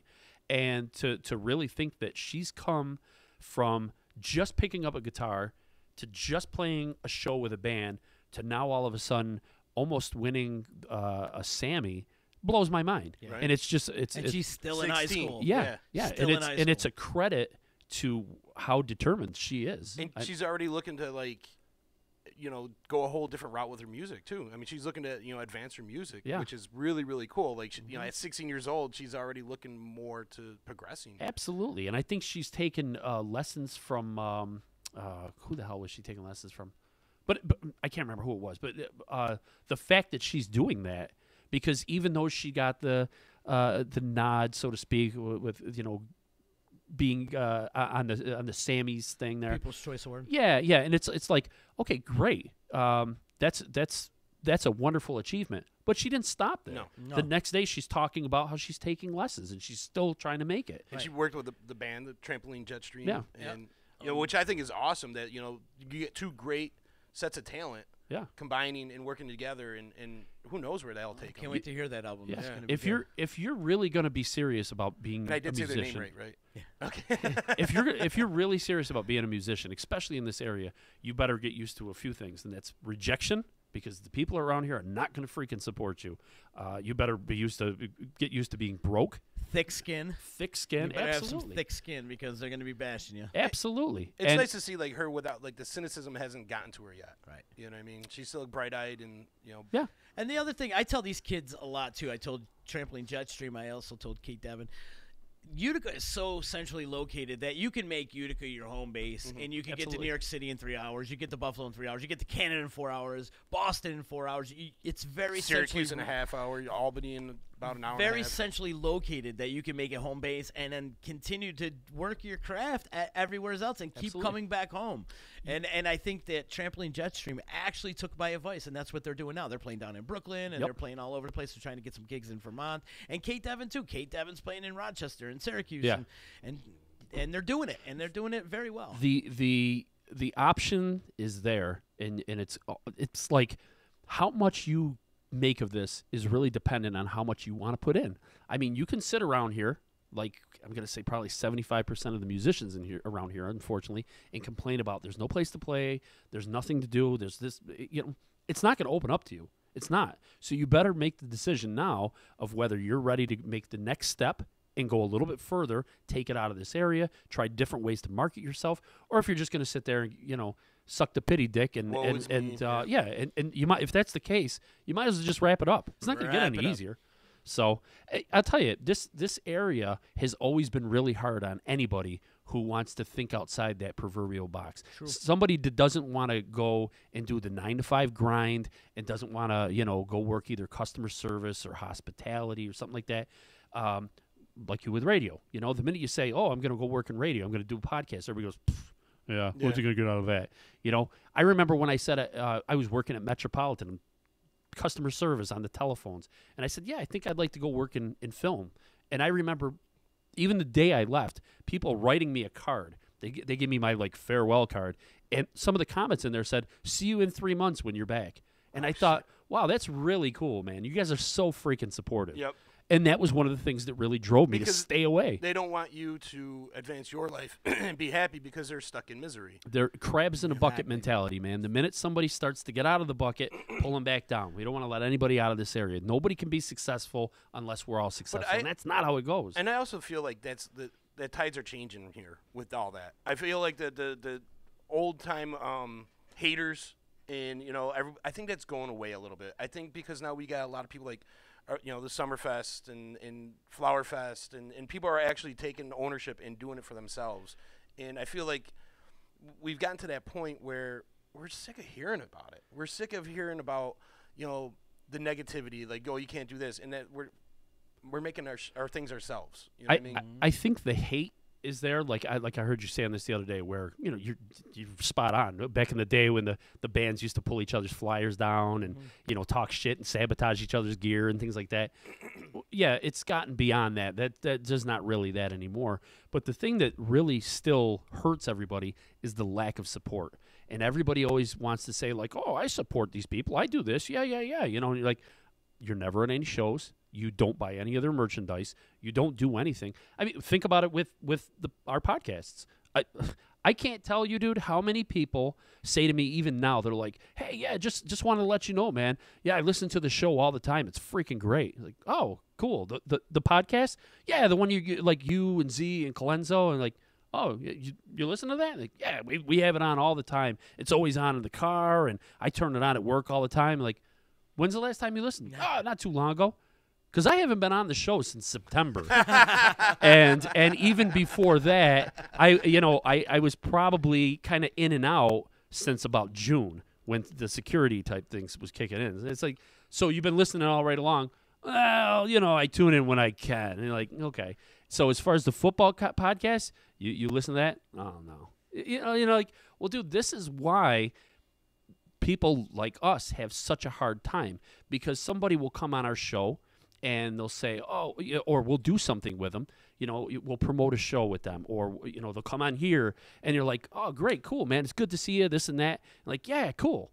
And then they walk out the door, and then the next time they'll tune in, or the next time they'll come support something you're doing, or the next time they're in on something you're doing is the next time they need you. And that sucks. Like our show, we'll interview somebody. We're like, yeah, man. So make sure you tune in next time. You catch more shows. And I know damn well I won't talk to that person again until they need me again, which might not be for another year. And it's just the evidence of that starts to come out when you randomly run into them on the street and you say, hey, dude, how you been? Like I said, like, oh, I'm listening all right along. No, you're not.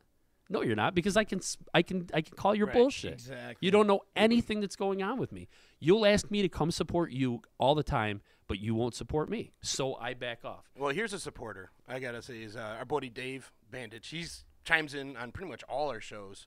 So he says, are the haters becoming believers, moving away, or just getting watered down by the believers coming into the area and staying in the area? That's a good. It is a That good is a good point. question. It makes you think. And I always, like we mentioned this yesterday when Angela was on here. I think some of the haters are becoming believers, but there's always going to be that hate. Well, nobody wants to be the believer on their own. They're so skeptic until they start seeing other. And then we brought this up with the Music Fest when everybody was so negative against the Music Fest the first couple years. They didn't know what it was, so they just hated on it. And then once people started taking part in it and enjoying themselves at the event, then everyone started believing in it. Oh, I love that event. I've been going every year. Dude, you were the same one that was bitching about it not too long ago. Even the city themselves. It's kind of like we were saying. You have to force feed, like spoon feed people in this area to buy into something. Like, this is really good. People like this. You should like it too. And then people will try it. But not until that time. Like you always say, there's people around here that swear, I don't like the bomb. Screw the bomb. You're like, what do you don't like? What don't you like about him? I don't know. You ever seen them? No. How do you know you don't like How do you know you don't like them, man? There's been people following them for the last 15 years. Yeah. They don't follow them because the top draws in the area. Right. And they're not they're not getting a top draw because they suck. They just, you have your mind already made up that you don't like this. You don't want to hear it. Mm-hmm. It's like, why don't you give it a chance instead of just I don't know. They're so quick to hate. Yeah, and that's again that is kind of going back to what I was talking about. That's why things in this area struggle to get ahead. We don't have, it's not like in Los Angeles or Nashville or I guess New York City where you can put a product out there and maybe I don't have like the 2,000 people that came and saw it last night. Maybe they didn't dig it. But it's a recycling population, so there's enough for more people to come in the next night and keep it going. Here, we don't have that. So if the 100 people decide, like, oh, we're not going to show up for this show. We went to a show like 3 weeks ago. We're not going to go to this one. We don't have that 100 people. That's devastating. And you can see it in the numbers. It's like, okay, well, now I can't afford to keep doing this anymore. See, I'll give you 2 prime examples of that, too, which we talk about all the time, is Joe Bonamassa. Yep. And I feel Matt Hamill. I feel Matt Hamill doesn't get the love locally that he should. He doesn't. He doesn't get it. And it's a shame because, I mean, we want to talk about a great guy. I mean, that's a great person. He's just a nice, great person. You talk to Matt, he come up to you like, he doesn't know he's uber famous anywhere else in the world. He's just a down-to-earth good guy. Yeah. And I just feel like this area just doesn't give him the love that he should. I mean, they don't sustain the love that they should. Yeah. I mean, I'm not saying you have to go to the guy's house and banging on his door every night. Hey, dude, hey. It's not that. Right. But when bands around here are having a show, and the last time you saw a show by them was 2.5 years ago, and they're not playing anymore. What happened? They break up? Yeah, figures. Well, yeah, they broke up because nobody's going to the damn show. How can they sustain it? They can't. Same thing with like I was saying with the podcast. I mean, we do our podcast. I've already come to realize there ain't nobody around here supporting us. Nobody shares our links. Nobody tunes in. There ain't nobody. But ironically, we have a store on our site. You know who we sold to the other day? Canada. Yeah. Canada.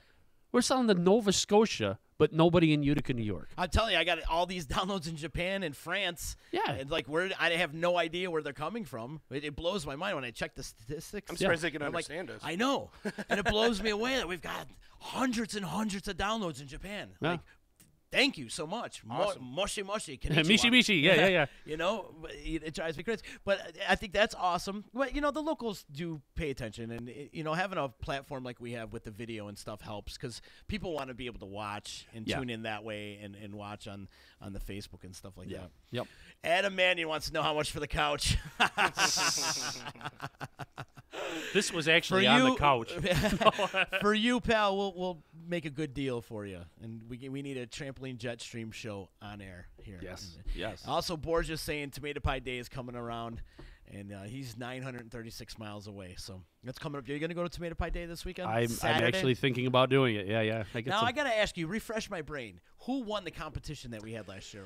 We never actually finished the competition because it was me, Pete, and Colenso. Colenso were in it. And I went and got the big pie, if you remember, and I started knocking that down. No, you hid yourself in the corner like a freaking crackhead eating that pie. And then I looked out, and so I was eating the slices that were cut like that big. And then I looked out, and they were eating the ones that were being handed out, and they were like a third of the size. So we're like, oh, well, how do we determine who's eating more at this point? And we just kind of, we were going to make the little mark on the shirt with the sauce, and I don't think it ever really. We never really. You whacked down a whole pie to yourself. Yeah. And that was where was that from? Do you remember?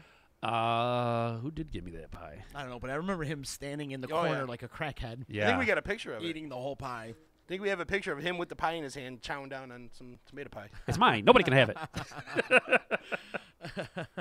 Yeah.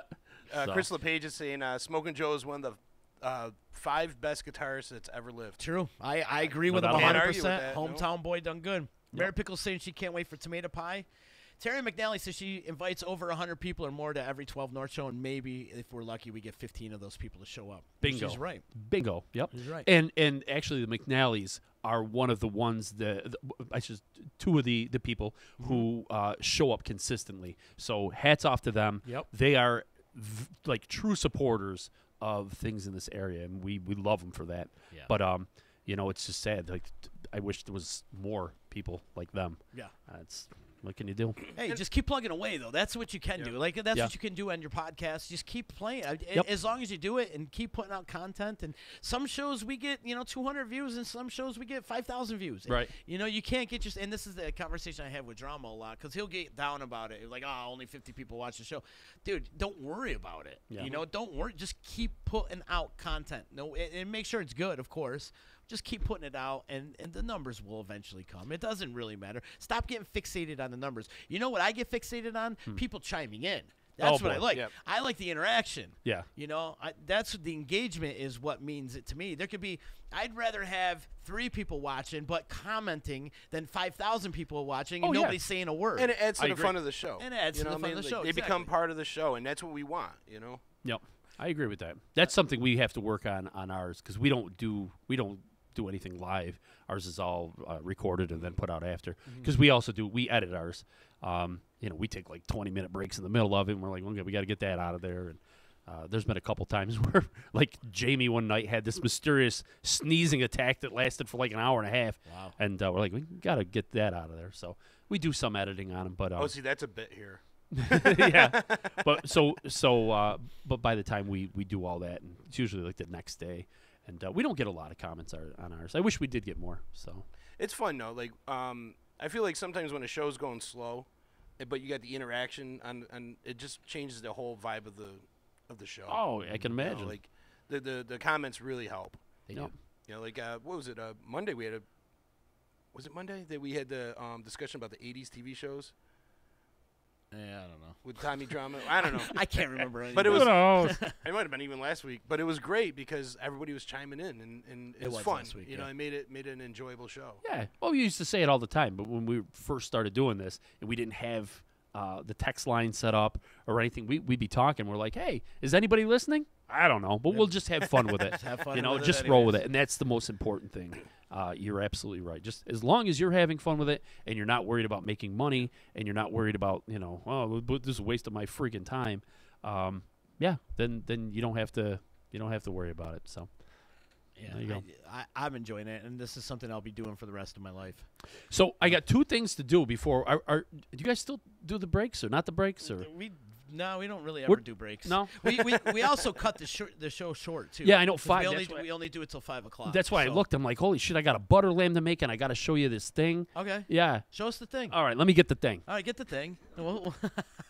Massucci's bringing his toys in. We're gonna talk about that. Terry wants to know if you're going to make the buttered pickle.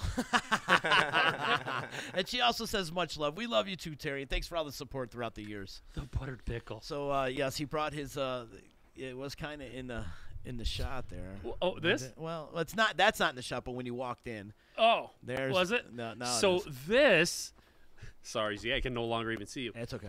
When I was talking about the vintage show, is this in the shot at all? That is, yeah. Oh, okay, cool. Yeah. I was saying, like, we always do the nostalgia thing, and try to bring back some of these things from our childhood, that we Silver just got a boner, by the way. Did he? Oh, he's a huge. Oh yeah, he's a huge man. Yeah. That doesn't take much for him to get a boner. So what we usually do is we'll bring things like this on, and we take the different photos. As he just checked in, he goes, "What? A He-Man show?" Yeah.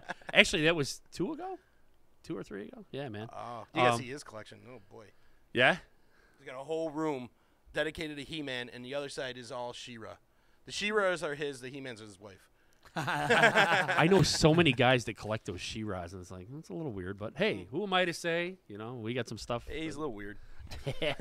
But yeah, so we'll bring a lot of this stuff on the show, and we describe like what it is you should look for if you're into this kind of stuff, what the money making parts of it are, and usually we'll bring things like this also on if you find them at a show just to talk about it. I used to have one of these. Yeah? Oh yeah, me too. So, and now the other thing a lot of people don't realize is they actually sell these guys again.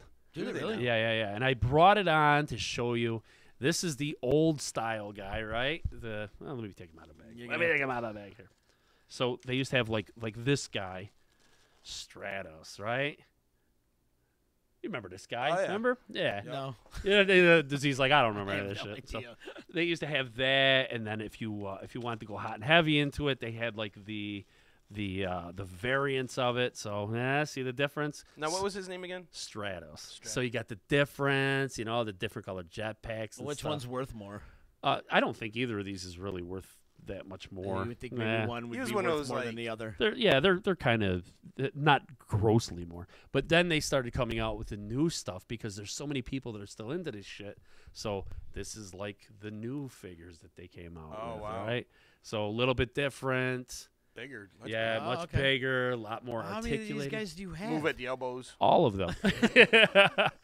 And but that's what we'll describe, So we bring things like that on, and then all the different parts. I shouldn't even turn this around; it's gonna break. But all the different parts of the castle on the inside, and we'll show like the money parts. I was gonna say, didn't they have a trap door? There it is. Yeah, the trap door's in there, and like the holy flashback, like all the weapons in there. I'm trying to find it somewhere in there, like the little pistol. Everybody goes, "Oh, I got some of those weapons," and you're like, "Oh, that's great," but the little pistol is the one that makes the money. That's the money piece right there. The pistol. The little pistol.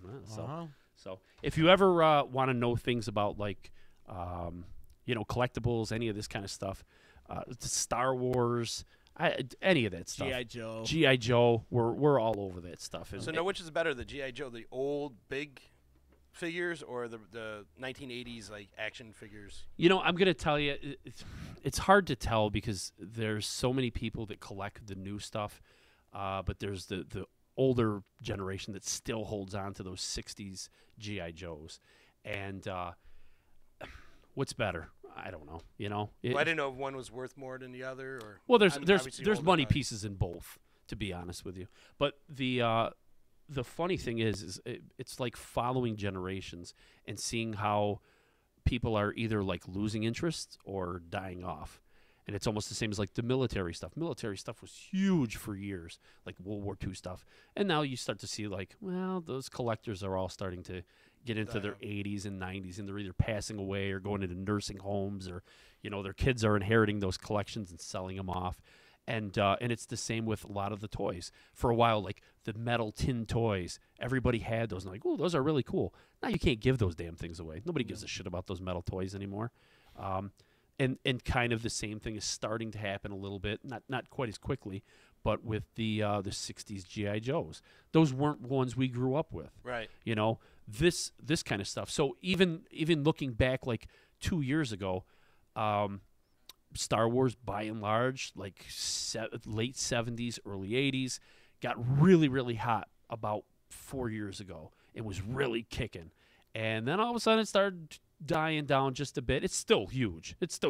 But I've noticed that the interest is going down a little bit. You got to buy the wave, right? Yeah, and the Masters of the Universe. Yeah, the Masters of the Universe stuff is starting to get hot all of a sudden. It's 85. Well, did they just start reintroduce He-Man though? Like, didn't they start playing the cartoons for the younger? Yeah, but if you start thinking about the way like the ages that people are and what they're into, like I said, 5 years ago, Star Wars was really, really big. And now all of a sudden, the stuff, Masters of the Universe, Teenage Mutant Ninja Turtles, hot. It's 85. You know what's starting to become hot? Freaking video games are like the Nintendo games are really. Yeah, that's weird. Nintendo games and Mighty Morphin Power Rangers. I was just gonna say Power Rangers. And again, now you're starting to get into the 90s, and you can just see it. Well, which is funny when we had Missy and Mike Pekin for the HeroCon. Yep. She brought in the Power Rangers hat. And Z and I are like, I didn't really. I didn't know what the hell a Power Ranger is. I never got into the Power Rangers, but that generation, they were huge in the Power Rangers. Yeah. So now, like you're right, like as they get into like their 30s, mid 30s, it's going to become more. They want to capture that youth again, man. That's what all this shit is with all of us collectors. It's thinking back to that time and that age when. It was carefree. What did I used to do? I used to wake up, I play with toys, I go dick around with my friends. I didn't have any care, no cares, no responsibilities. That's kind of what this stuff brings back in a lot of collectors. Couple questions out there. Todd wants to know, when's he coming on your collectibles show? Todd Williams? Yeah. Oh, like you always say, it's an open door policy, brother. Yeah, open door. Because you know him and his Star Wars collectibles. Yes. Speaking of Star Wars collectibles, Crystal Page wants to know, what are the original Kenner Star Wars figures unopened worth now? A shit ton. Yeah? Yeah, absolutely. Like the original 12 backs and things like that, which that's the cards. They would have like 12 figures on the back of them. Oh my God, a lot of those are worth a lot of money. In fact, if you look, there was some that were released. They called them the double telescoping figures, and that's because remember the Luke Skywalker used to have the lightsaber that pulled out of the arm. Yeah, out of his arm. Yeah. They had these ones called double telescoping ones, which was the lightsaber would come out, but then that little wiggly looking tip thing used to pull out too. Yeah, yeah. I know this is no, I remember I had that. But yeah, like the double telescoping. Oh, I mean, some of those figures go for like $9,000. I mean, oh yeah. You know, Borgia wants to know how about the Hess truck ring from the north to the south. The Hess toy trucks they're unfortunately. I mean, they still sell, but they're not. Now that they're Speedway, though, like, do you think it would be worth a little bit of money down the road now that Hess is no longer available? Again, you're talking with the generations. You know, I mean, the Hess toy trucks were very much like '70s type stuff. You know, and now you're moving into the late '80s, early '90s. When kids weren't really playing with the Hess toy trucks, they're playing with video games. They're playing with Mighty Morphin. So that generation that's out there buying stuff right now, not really going for the Hess toy trucks. Are Beanie Babies coming back? Not on your life. Bandage says people are buying the toys that they had or wanted as kids now because they have money and or kids. Yep, right. Absolutely. And that's true. And now Electron Carmen wants to know, what about the starting lineup figures? I have a bunch of those. Really? Worthless. Even if they're still in the package? Worthless. Really? Yeah. Worthless, really? Yeah, they're pretty much garbage. The starting lineups? The problem with a lot of those toys, the sports one especially, there was McFarlane. Todd McFarlane right. did sports picks. I have a couple of those too. And then I mean, the detail on the McFarlanes versus what was on those starting lineups, night and day. Right. You know, where all the starting lineups had the same face, the same head. They were just a different color. That's it. That put the starting lineups to bed pretty much. How about the McFarlanes then? Are they worth anything? McFarlanes, some of them are still worth money, but the problem that they did, especially with the later ones, they kept reintroducing the same figure over and over and over again. I mean, even as a Steelers fan, I can't tell you how many freaking times they've made Ben Roethlisberger's figure. I mean, they've got like 7, 8 of them. You know, and after a while, you're like, okay, I really don't need Ben Roethlisberger in 12 different poses hanging around my house. I just wanted one to put in the bar. That's about it. What about the bobbleheads? A lot of the bobbleheads are still. I'm sure the original ones are pretty. Like the original ones there's quite a market for. The other thing right now that everybody goes for is the Pops. I don't know if they're like small. They got the big heads, kind of like the blank eyes. Oh yeah. Everybody's buying into those, but I mean, even those I think are going to go the way of the Beanie Babies. You know, everybody's like, yeah, they're huge. They buy a whole shit ton of them, and then 10 years from now, you start to realize, almost like the baseball card market, how many of those things were actually produced. And the bad thing about the baseball cards and comics and even the newer toys, this is what happened, is everybody started realizing that those things are worth money. And they said, oh, we'll put them all away. We're going to save them. We're going to save them on the card. We're going to keep them nice. Now everybody's got them nice. It's not like the baseball cards from, you know, the 40s when they were throwing them at the wall and putting them in their bike spokes, and not many of those were making it out alive. Now everybody's got them, and just like the comic books in the 90s, you'd get your comic book, and the first thing everybody would say is, "Can I get a bag and board for that? Put it in the bag and board, keep it nice." Everybody's got them nice. They mass produced the shit out of them, and they're all nice. So it's not really hitting. Tommy Moriel says he has original Kiss dolls. Any value? Yeah. The more that Gene Simmons talks, they dwindle in price. Yeah, the more he talks, the more they go down. Those actually still have. Gene, please. But the original Kiss dolls do. They still have value too. I still have the Kiss cards too, the trading cards from like back in the mid '70s. I got a few of those. I will say that's probably going to go the way of a lot of things. Just like I was saying, the people who liked Kiss and collect Kiss starting to get past that point. So now, what if one of them dies and the band stops? I mean, does it go up? A lot of this stuff goes up momentarily, like Princess Leia, the Princess Leia figure. Remember the little white Star Wars figure that everybody had? You know, I mean, before she passed away, Carrie Fisher, you could go online and get those figures for like $10, $20, you know. And then all of a sudden, there was people trying to sell them for $200 when she died, and there was people actually selling them for that price.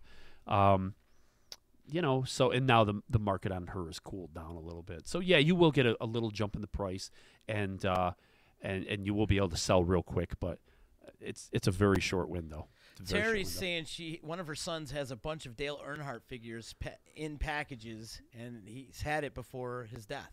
Think it's worth any money? It depends what it is. I mean, the Earnhardt market. I mean, I just bought a curio cabinet from a guy who had the Dale Earnhardt merchandise. It was filled with it when I went to his house. And he says, any interest in that? Nah, I'm not much of a NASCAR fan, to be honest with you. He goes, I'm trying to pan this off on anybody. I can't find anybody to take this stuff. Do you think, like, maybe that's like a regional thing, like maybe down south, where NASCAR's a bigger... You'd probably have a hell of a lot better luck selling things down south, yeah. I go on eBay. That's with stuff like that you can't, that we would have a problem guessing the price at. Easiest way to do it, go on eBay, put in that title, and on where you can do the advanced searches, click on sold completed listings and see that's how you do it. And you'll see not only the price it sold for, but when that stuff was selling. So Bandage makes a great comment over here. He says oversaturated of the market. Yep. The only things that are rare today are made to be rare, basically exist solely for the value to the other collectors, as opposed to the original idea of the items being functional and unusable. Yeah, I'd say that's... Or usable, rather. I'm sorry. Yeah, no, that's true. And, like you look at the baseball card market, like we were saying. I mean, people come and they go... I have tons of baseball cards, but I know none of them are worth anything. 90s? None of them. If they're 90s cards, I mean, we've had people bring them up to us in boxes, and they're like, oh, this has got to be worth money. There's a whoever, there's a Derek Jeter in there. And like, they're worthless. They're freaking worthless. We literally throw them out. We toss them all in the garbage. What if it's like a sober Darryl Strawberry? Well, that's you're talking an old card there. No, but I mean, a lot of those things you can't get rid of them. So they started doing like the swatch cards, where they would shave a little piece of the baseball and put that in there and make it a chase. A piece of the field, or that yummy bubble gum, the stuff that just breaks when you go to. Yeah, I mean that's the only things that kind of were really holding their value for a while was those swatch cards and the chase. But the problem with that is, all these lines started making so many damn chase cards, that now it's like, okay, now there's 4,000 of them. Or they would make those little, this is the subset. You got to put together the whole subset. Nobody really cared about it. So, yeah, the baseball cards, once you get into like the late 80s and into the 90s, freaking worthless. What about the pedal cars? Those old, like the Batmobile and the... No. Like, it was like the old steel pedal cars that you'd get in there, and they got pedals in there, and you could, like, pedal the car. It was like they'd have, like, a fire truck and different things, and you could sit in there. You're talking very old. Yeah. I mean, stuff like that is still going to retain its value, but you have to find a buyer. People that ask, like, oh, well, how much is this worth? How much is this worth? It's worth exactly what somebody will pay for it. That's the thing. And that's a good point. It's finding the buyer that's interested in what you got, and trying to come up with a number that works for both of you. And that's the hardest part, because a lot of those guys, like with the pedal cars, they probably put a lot of money into it to get that item so that they could turn around and make a big profit. It's not there. So next thing you know, they're at a show and like, well, I bought it for $700 and I'm forced to sell it for $750. I've been carrying it around for the last 3 years. I'm going to make $50 on this just to save my ass. Well, I just wondering because like my parents still have the ones that we used to play with when we were kids. Yeah. Oh, yeah? Yeah, we used to bomb around them at the camp, not thinking anything of it, and then they realized there's actually a market for them. Send me photos of those. I'd be very interested in looking at those. Carmen also, and we touched on this a little bit, but Carmen wants to know any Major League Baseball giveaways, like bobbleheads worth anything. He says he's got a Chris Sable one. Yeah, in fact, there is the Star Wars stuff that's coming up very soon. It's the what is it? The May the 4th be with you. Yeah, May 4th. So they do the bobbleheads dressed in like the Star Wars robes, and I think the ones they have who is it this year? Should be Han Solo since the movie's coming out. I can't remember. No, I mean what Yankees player they're having. What Yankee player? One of the probably Judge. I think it is Judge. Yeah. And they have him with the cape or something like that, or dressed up like Ben Kenobi. So those things, those exclusives, those giveaways, those will be worth some money. But you got to kind of jump on a lot of those. Yeah. What about like Garbage Pail Kids? You know, like Garbage Pail Kids actually have retained their value ridiculously. Really? Yeah. I feel like there's such a niche though, because they came after the Cabbage Patch dolls when that was such a big craze. But then they came out with their own little niche, and I've never seen anything quite like the Garbage Pail Kids ever since. That's probably why they've retained some value to them. And again, everybody used to take them out and not take them seriously. They used to put those damn stickers all over everything. Yeah. So that was another thing that, every time someone's peeling that sticker and putting it on somebody, that's one off the market. So, and I know, again, that they're so mass produced, but, when you're doing stickers especially, that's a whole different thing. But yeah, there's a lot of things. I mean, if anybody's got any questions or anything like that and really wants us to tackle it, feel free to go on my Facebook, Rich Massucci, and send me something on there. Do you have a Facebook page for your garage bar? Yeah, yep. Garage bar? If you look it up online, it's on Facebook. It's My Garage Bar, and I'm sure you'll find it on there. It's very easy. Or you can go to mygaragebar.com, and that's where you'll find our collectibles show. And there's a place on there where you can, like I said, we have the store. If you go on the store, we sell things that we talk about on there and everything. Terry wants to know, how about the shit-stained underwear you had? Are they worth anything today? They are long gone, but yeah, absolutely, they're worth a shit ton.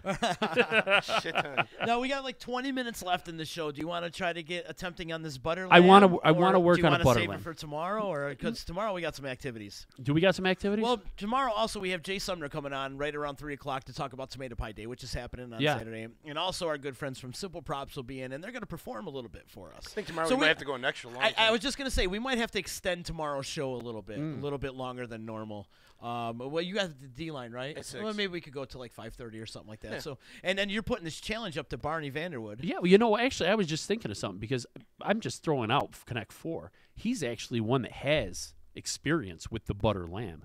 So Really? I wonder if what we can do. Ooh, a lamb off. Yeah, we'll have a lamb off. Well, I saw he had one of these stormtroopers riding a butter lamb for Easter. Yeah. In one of his pictures. Yeah, he was all excited. So maybe that's what we'll do. Because 20 minutes, I don't know if I could make such a lamb in 20 minutes. But I'll keep the butter here, and Bernie, if you're watching, if you're listening, bring some butter, and we'll have a butter lamb off, and the people watching can decide who's the winner, and we'll go that way. I think that would make a much better show than Connect 4 anyways.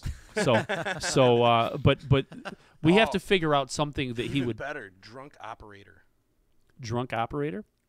I'm sure you have that game. Oh, operation. Operation. Oh, sorry. Yeah. I'm like drunk operator. That's probably what I'll be tomorrow when I leave here. I'll be Operation, drunk. Yeah.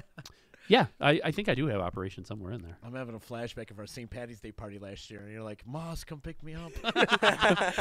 Help. Just St. Patrick's Day? Oh, God. What about when we had the power hour? Oh. Oy. Oh, you didn't drink that day. I did. I honestly feel like I should have one of those bat signals with like the M in there for Moss, and just like, oh my God, I'm drunk again. Turn it on, and she just comes and gets me. You're lucky you got her, brother. She's a saint. I don't know why. Best. I don't know why she's still with me. It's beyond me. But, she's probably asking herself the same. Oh, I know sure. we do. I actually went home the other day, and she brought me food. And I thought, my God, she really cares about me. I have no idea why. It's amazing.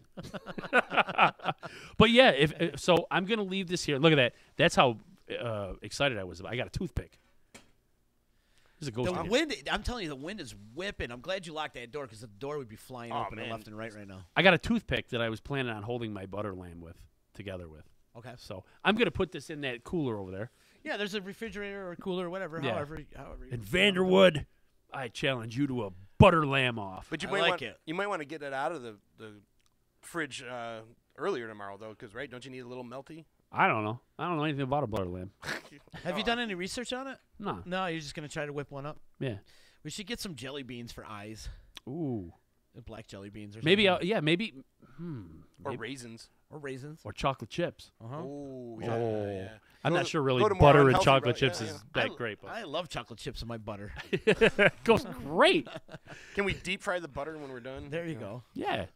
Yeah, we should do that. So that's what we'll do. He don't even know about the challenge. He doesn't. He has no idea. I'm over here telling him I'll shave my head and everything. He's probably doesn't know anything about this. So, but we have to put that out to him. I think you would look great bald, actually. I look like Donnie DeLuca. Do you? Yeah. People have asked me. They're like, "Are you related to Donnie? Because without the hair, you look strikingly like him. You hang out so much, it's like you look like each other because of osmosis. It's gonna really suck because Sunday we officially open up the garage bar for the season, And it's also WrestleMania.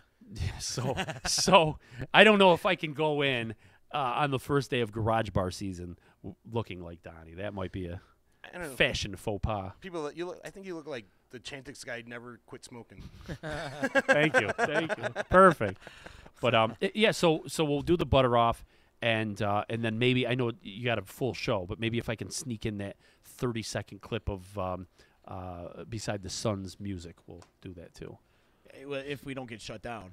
That's the thing is we've been refraining from playing music because we get shut down from all the because we're more video now than we were because we dropped the radio from the whole thing. Yeah, we did drop the radio. It's just more podcast, webcast now, and YouTube and Facebook are pricks about it. So They're I even got ruthless. flagged for playing my own music, for playing Street Rock Do Mafia. you have permission? Yeah, I got flagged for it. Playing my own goddamn music. I couldn't play my own goddamn music on my own show. Are you serious? Speaking of Street Rock, when are we going to get you back in the mix? Talk to those guys. It's not I up think to I me. tried it, and they told me to talk to you. See how this works? We're going around in He's even circles. got the drum set all ready to go. Yeah. Here. We actually we're doing a song right now for the Utica Yard Dogs. Oh, are you? It's pretty much done actually.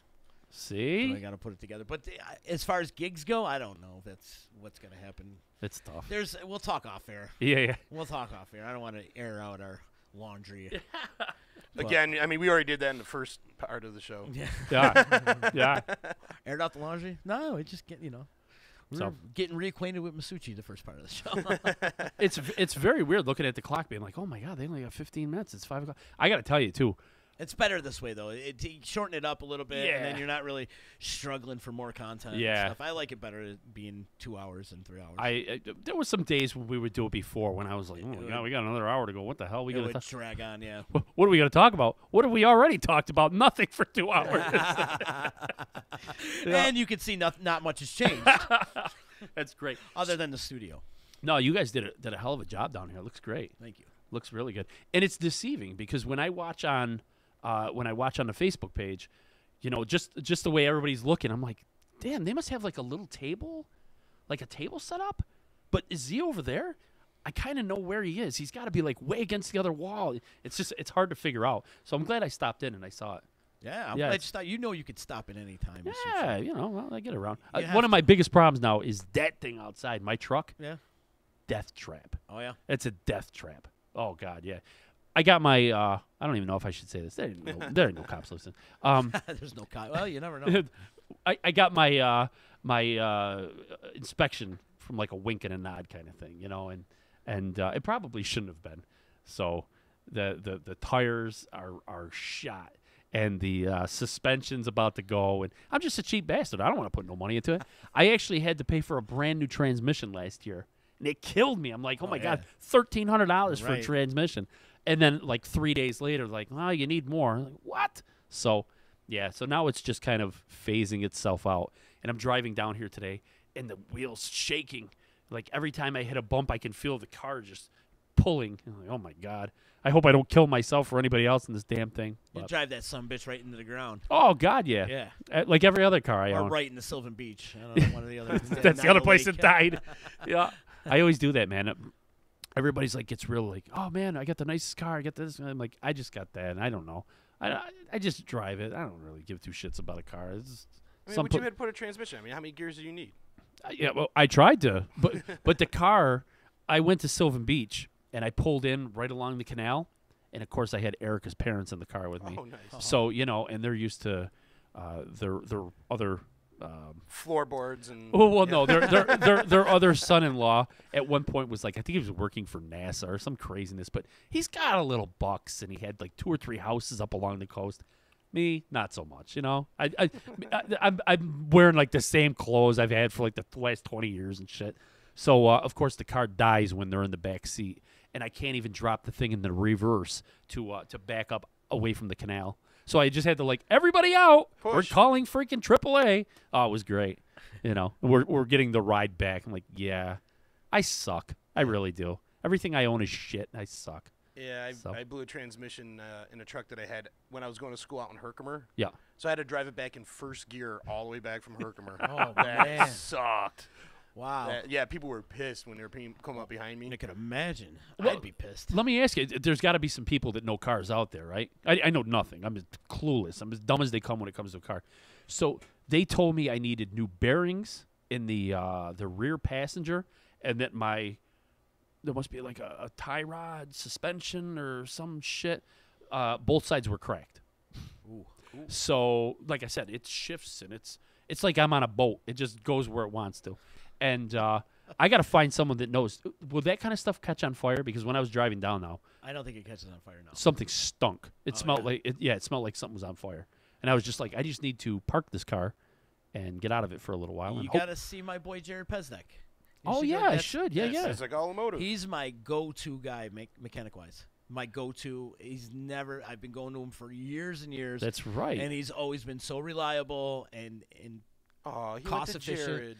Jared. He went to Jared. Hell yeah. And he's, reasonable cost-wise. And, he gives it to you straight. And he's a good friend, so he'll let you know. And he's not one of those shady mechanics like, one time we brought the Jeep down to Carbone, and it's going to cost you $2,300 because you need this, and I'm like, no, don't get the freaking thing off the lift. I'm driving. I out remember of here. that. I And remember I was that. so mad, and they try to screw you around. You here. got carboned. I got Carbonia.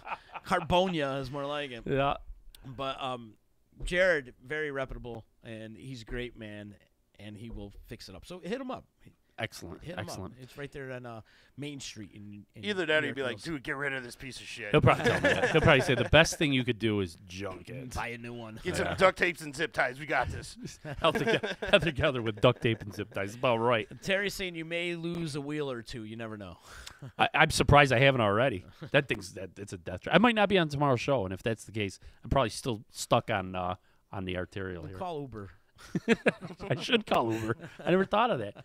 Donnie, speaking of Donnie before, that's what we do with him now. Because every time he would film an episode of the Drinking with Donnie with us, we were like, shit, it's been a great show. He's funny. Now he's cocked. How do we get this guy home? And we'd always have to truck his ass up the hill and bring him home. And now we're like, all right, let's call Uber. And he's called them so many times that they told him, like, listen, just call me directly. He's got his guy, his Uber driver, that he calls, and the guy just shows up.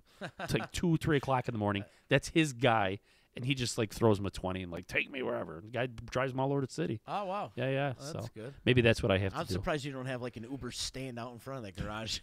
You think it would give things away if I did? With all your people that come in. Oh, yeah, a bunch of drunks. So, but yeah, it's a good time over there at the garage bar. We have fun. So, and I do hope that some people chime in and go on mygaragebar.com.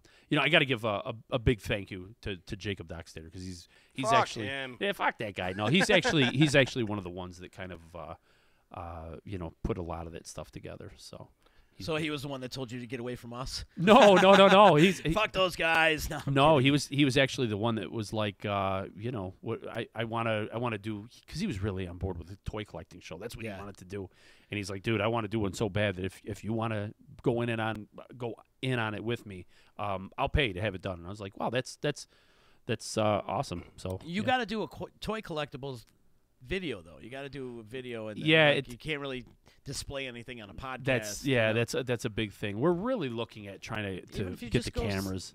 Just go, I tell these guys all the time, the power in your hand is right here. You I can just know. do it off your phone. And it's funny because I've been looking on the Time Hop and all the videos that came up from last year that we were doing in the other room, and you were filming them all, Right. like Jay and Nick when they came in to play, Yep. and Amanda or Ashley Dakar and a couple other people. You were doing it off your cell phone. Yeah, I know. Doing it off your cell phone. So get a stand and do it off your cell phone for the time being. We've been talking about, well, and one of the things that we were talking about before with going on the football show with you is, see, my guys, they're very knowledgeable about about everything, but they don't have a whole lot of experience, at least up until now, with doing the broadcasts. So when we got them in there and they started talking, they're like, what's this microphone in front of my face? How do I talk in this thing? And for the first couple shows, it was like, okay, don't worry about it. And you could just see them freeze up at different things. I mean, that's natural. I would expect that with anybody. Right, exactly. But they've kind of gotten over that. Now the next step is to try to bring out the cameras and say, okay, now we're going live. There's no stopping for the break. There's no this, there's no that.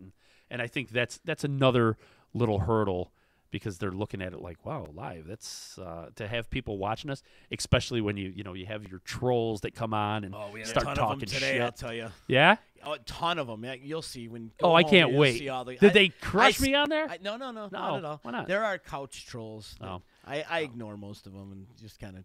At first, we used to play along with them, but it's just whatever. Oh, yeah. I gotta get we get trolls. Dexter to come on the D line. I would love. Actually, he was kind of talking. He gets out of work. Or at if you're like gonna bring a couple 4:30. of your guys on the crew, I don't mind. Yeah. Bring the whole crew. Bring them all down. It's all about cross promotion, anyways. I feel like if you have a podcast, anybody out there, and I preach this all the time. If you have a podcast and you're interested in coming on ours, we'd love to go on yours. Let's trade segments. Yeah, I actually let's I would cross love to have promote. you guys on. Yeah. I well, would I'm totally. not allowed to come on the hockey one. Except for the hockey. I can't come on the hockey I one. have to ask him about that. He must have been joking with that. I'm sure he was. Yeah. I'm sure he will. But- I'm like, well, great, thanks, guys, thanks. I can't come on because I'm a Ranger fan. He's a little sore right now about the Rangers. Me too, anyways. but so what? Yeah. They cleaned house, didn't they? Oh yeah, holy shit! Nothing like opening up the door and be like, All goodbye. right, get out. How many mall stories you guys tell between Dexter and Seth and yourself? Oh my God, the first time. That's where I met all you guys. Yeah. You used to all be mall rats. The first show we did, it was so funny because we brought Bill on. We're like, all right, let's just talk, man. He was another one that he don't have any experience with a microphone, so he's just like, I hope you're trying to like gauge him in front of the mic and make him sit there and everything. You're looking for everything. And I didn't think he was going to say much. And all of a sudden he's talking about like, yeah, I would go to Kmart and shove action figures in my socks, and we stole. And there was another time when I went in and I took this. And I mean, we're like, wow. And that was the whole show, is us talking about like what little thieves we were. And and we got done to the end of it. And they're like, yeah, so if anybody wants to sell anything with us, or if you're looking to trade or anything, make sure you hit us up. And as we're saying that, we're like, we just got done talking about how bad we're stealing from all these places when we were kids. Ain't nobody gonna want to freaking deal with us. We're gonna be like, not on my drunkest day would I deal with these thieves. 5-finger discount. Of course, that was when we were like 8 years old. So yeah, 18. Those were the days. yeah. So we're about to close it out, Massucci. Plug your podcast and all that you got going on. Yeah, just mygaragebar.com if you want to go to the main website, and from there you'll see a whole drop-down menu of all the shows we do, as well as the store where you can purchase some old vintage toys. I think. Cool. Yeah, I can't believe you're actually parting away with some of them. Well, a lot of it is people who bring it on. Like right now, we've got a guy from Bouckville who. Real nice guy, man. Real nice guy. This guy, Brandon Frederick. And he brought down, like, the original Millennium Falcon in the box, along with, like, the Boba Fett, the Slave One, all these things. And he gave them to us, and he goes, just do me a favor. Just sell them, and after you do the money, we'll give it all to the Make-A-Wish Foundation. I was like, wow. Okay, great. So, yeah, there's a lot of stuff on there that's just going straight up to charity. So. Awesome. Very cool. That's super cool of you. So. And you're going to come back tomorrow. This is going to be fun. We'll come Yeah, back yeah. tomorrow. We got the challenge out to Barney Vanderwood. Yep. The gauntlet's been thrown there, Vanderwood, and maybe Amigo might show up tomorrow. Yeah, he said he's coming tomorrow. All right. And then also Jay Sumner will be in here tomorrow. We're going to talk about Tomato Pie Day and Simple Props. We're going to have the boys from Simple Props in here play a couple songs and just kind of chill. And probably have to extend the show, like you said, tomorrow. Yeah, I think we might have to. Yeah, that's the beauty of doing your own thing. Hey, do whatever the hell you want. Exactly. Dave posted your mygaragebar.com on the chat line. Oh, you did. Oh, yeah. Excellent. Thank you, man. I appreciate Thanks, that. Dave. And as a matter of fact, I'm going to pin it to the top, so it's right there, and everybody can see Dave it. just pinned it. And you pinned it. Oh, and we can't certainly pin have to figure out probably off once we're off your air here. You guys coming on our show? Yeah, of course. and doing some stuff. Though I can't go on the hockey show, but I want to remind everybody they can listen to this podcast and previous podcasts on our all brand new spanking new website, disruptionnetwork.net. Also got to throw some love and respect out to the sponsors. Our good friend Nick Pasalacqua for legal help quick. You better call Nick. Call attorney Nick Pasalacqua and his team of associates at 315-500-NICK, or you can log on at cnytriallaw.com.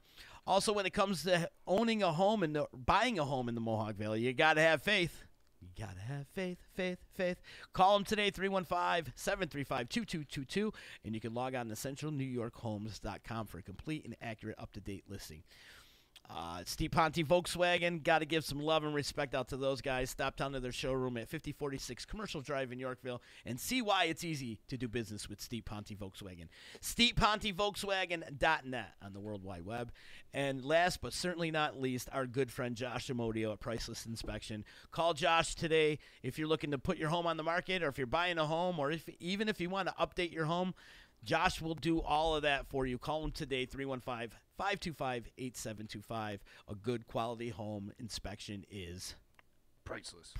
So thanks to all the sponsors and everybody for tuning in today. And if you guys could just do us a quick little favor and click the share button.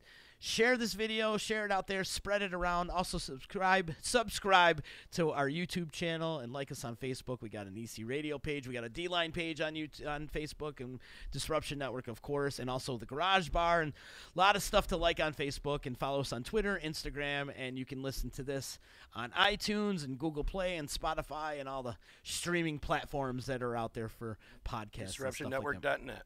And like us on DisruptionNetwork.net. Thank you, Terry. She's saying love the show today, so thank you for tuning in. Excellent. And please click share. If you guys can just share this for us, it would help us out immensely. Thank you so much for listening to this, and we'll see you tomorrow. Tomorrow's going to be an action-packed show. I'm going to be fun. Bernie, get your butter. It's going to be like an coming old home. school Friday show. Bernie, get your butter. We'll see you soon. You know what the hell you're listening to? It's EC Radio. We That are was quick, a 2 hours. generation of lost masculinity, and we got to start getting it back. No matter if you're straight or gay, no matter if you stick it in the front or you stick it in the rear. For the love of our sons, we've got to stick it in there like a man. Hey, it's Adeline Van Dyke from Coldwell Banker Faith Properties in Utica. I always get asked, why do I love real estate? It's very simple. I love my clients. I love every single thing about helping them find or sell their home. Making sure the home is solid and ready for sale, or solid and ready for the buyer's inspection, to making sure that they're getting the best rate on their mortgage, making sure they're getting the best price on their house. You know, just everything involved in the sale is vital. My absolute favorite part of real estate is when a buyer walks into the house they're going to buy. I can feel it before they even know they're loving the house. It's just that obvious. So I'd love to experience that feeling with you. So give me a call. Adeline Van Dyke, Coldwell Banker Faith Properties, 315-404-6431. Or you can find me on Facebook or visit my website at centralnewyork.com/Adeline. Thank you, and I look forward to welcoming you home. When it's your hard-earned money on the line that you are investing into a home, it makes sense to choose a proven professional to assist you in making one of the biggest investments you may ever make. Josh's dedication of over 20 years to the home construction industry allows him to bring knowledge and experience to your doorstep. That means you can feel confident and comfortable with his service to you. Past clients love his attention to detail and thorough written reports. By allowing Priceless Inspections to help you make a well-informed decision concerning your property, you will find that a quality inspection is priceless. Follow Priceless Inspections on Facebook or call 315-525-8725. Hi, this is attorney Nick Passalacqua. The team of attorneys I have assembled at Passalacqua & Associates has been carefully hand-picked to include the best trial attorneys in the particular areas of the law that we practice. Have you been charged with DWI or any other crime? Members of our team include former assistant district attorneys, now fighting to protect your rights 24 hours a day, 7 days a week. Have you or someone you love been seriously injured in a motor vehicle accident? Members of the team at Passalacqua & Associates include former insurance defense attorneys, now fighting to ensure that you get every penny you're entitled to. If you need legal help quick, don't waste your time or money calling anyone else. Remember, for legal help quick, you better call Nick and the team at Passalacqua & Associates. 315-500-NICK or 315-500-6425 or visit cnytriallaw.com today. In the Mohawk Valley, for the best real estate service, you gotta have faith. Coldwell Banker Faith Properties, 315-735-2222 or www.centralnyhomes.com.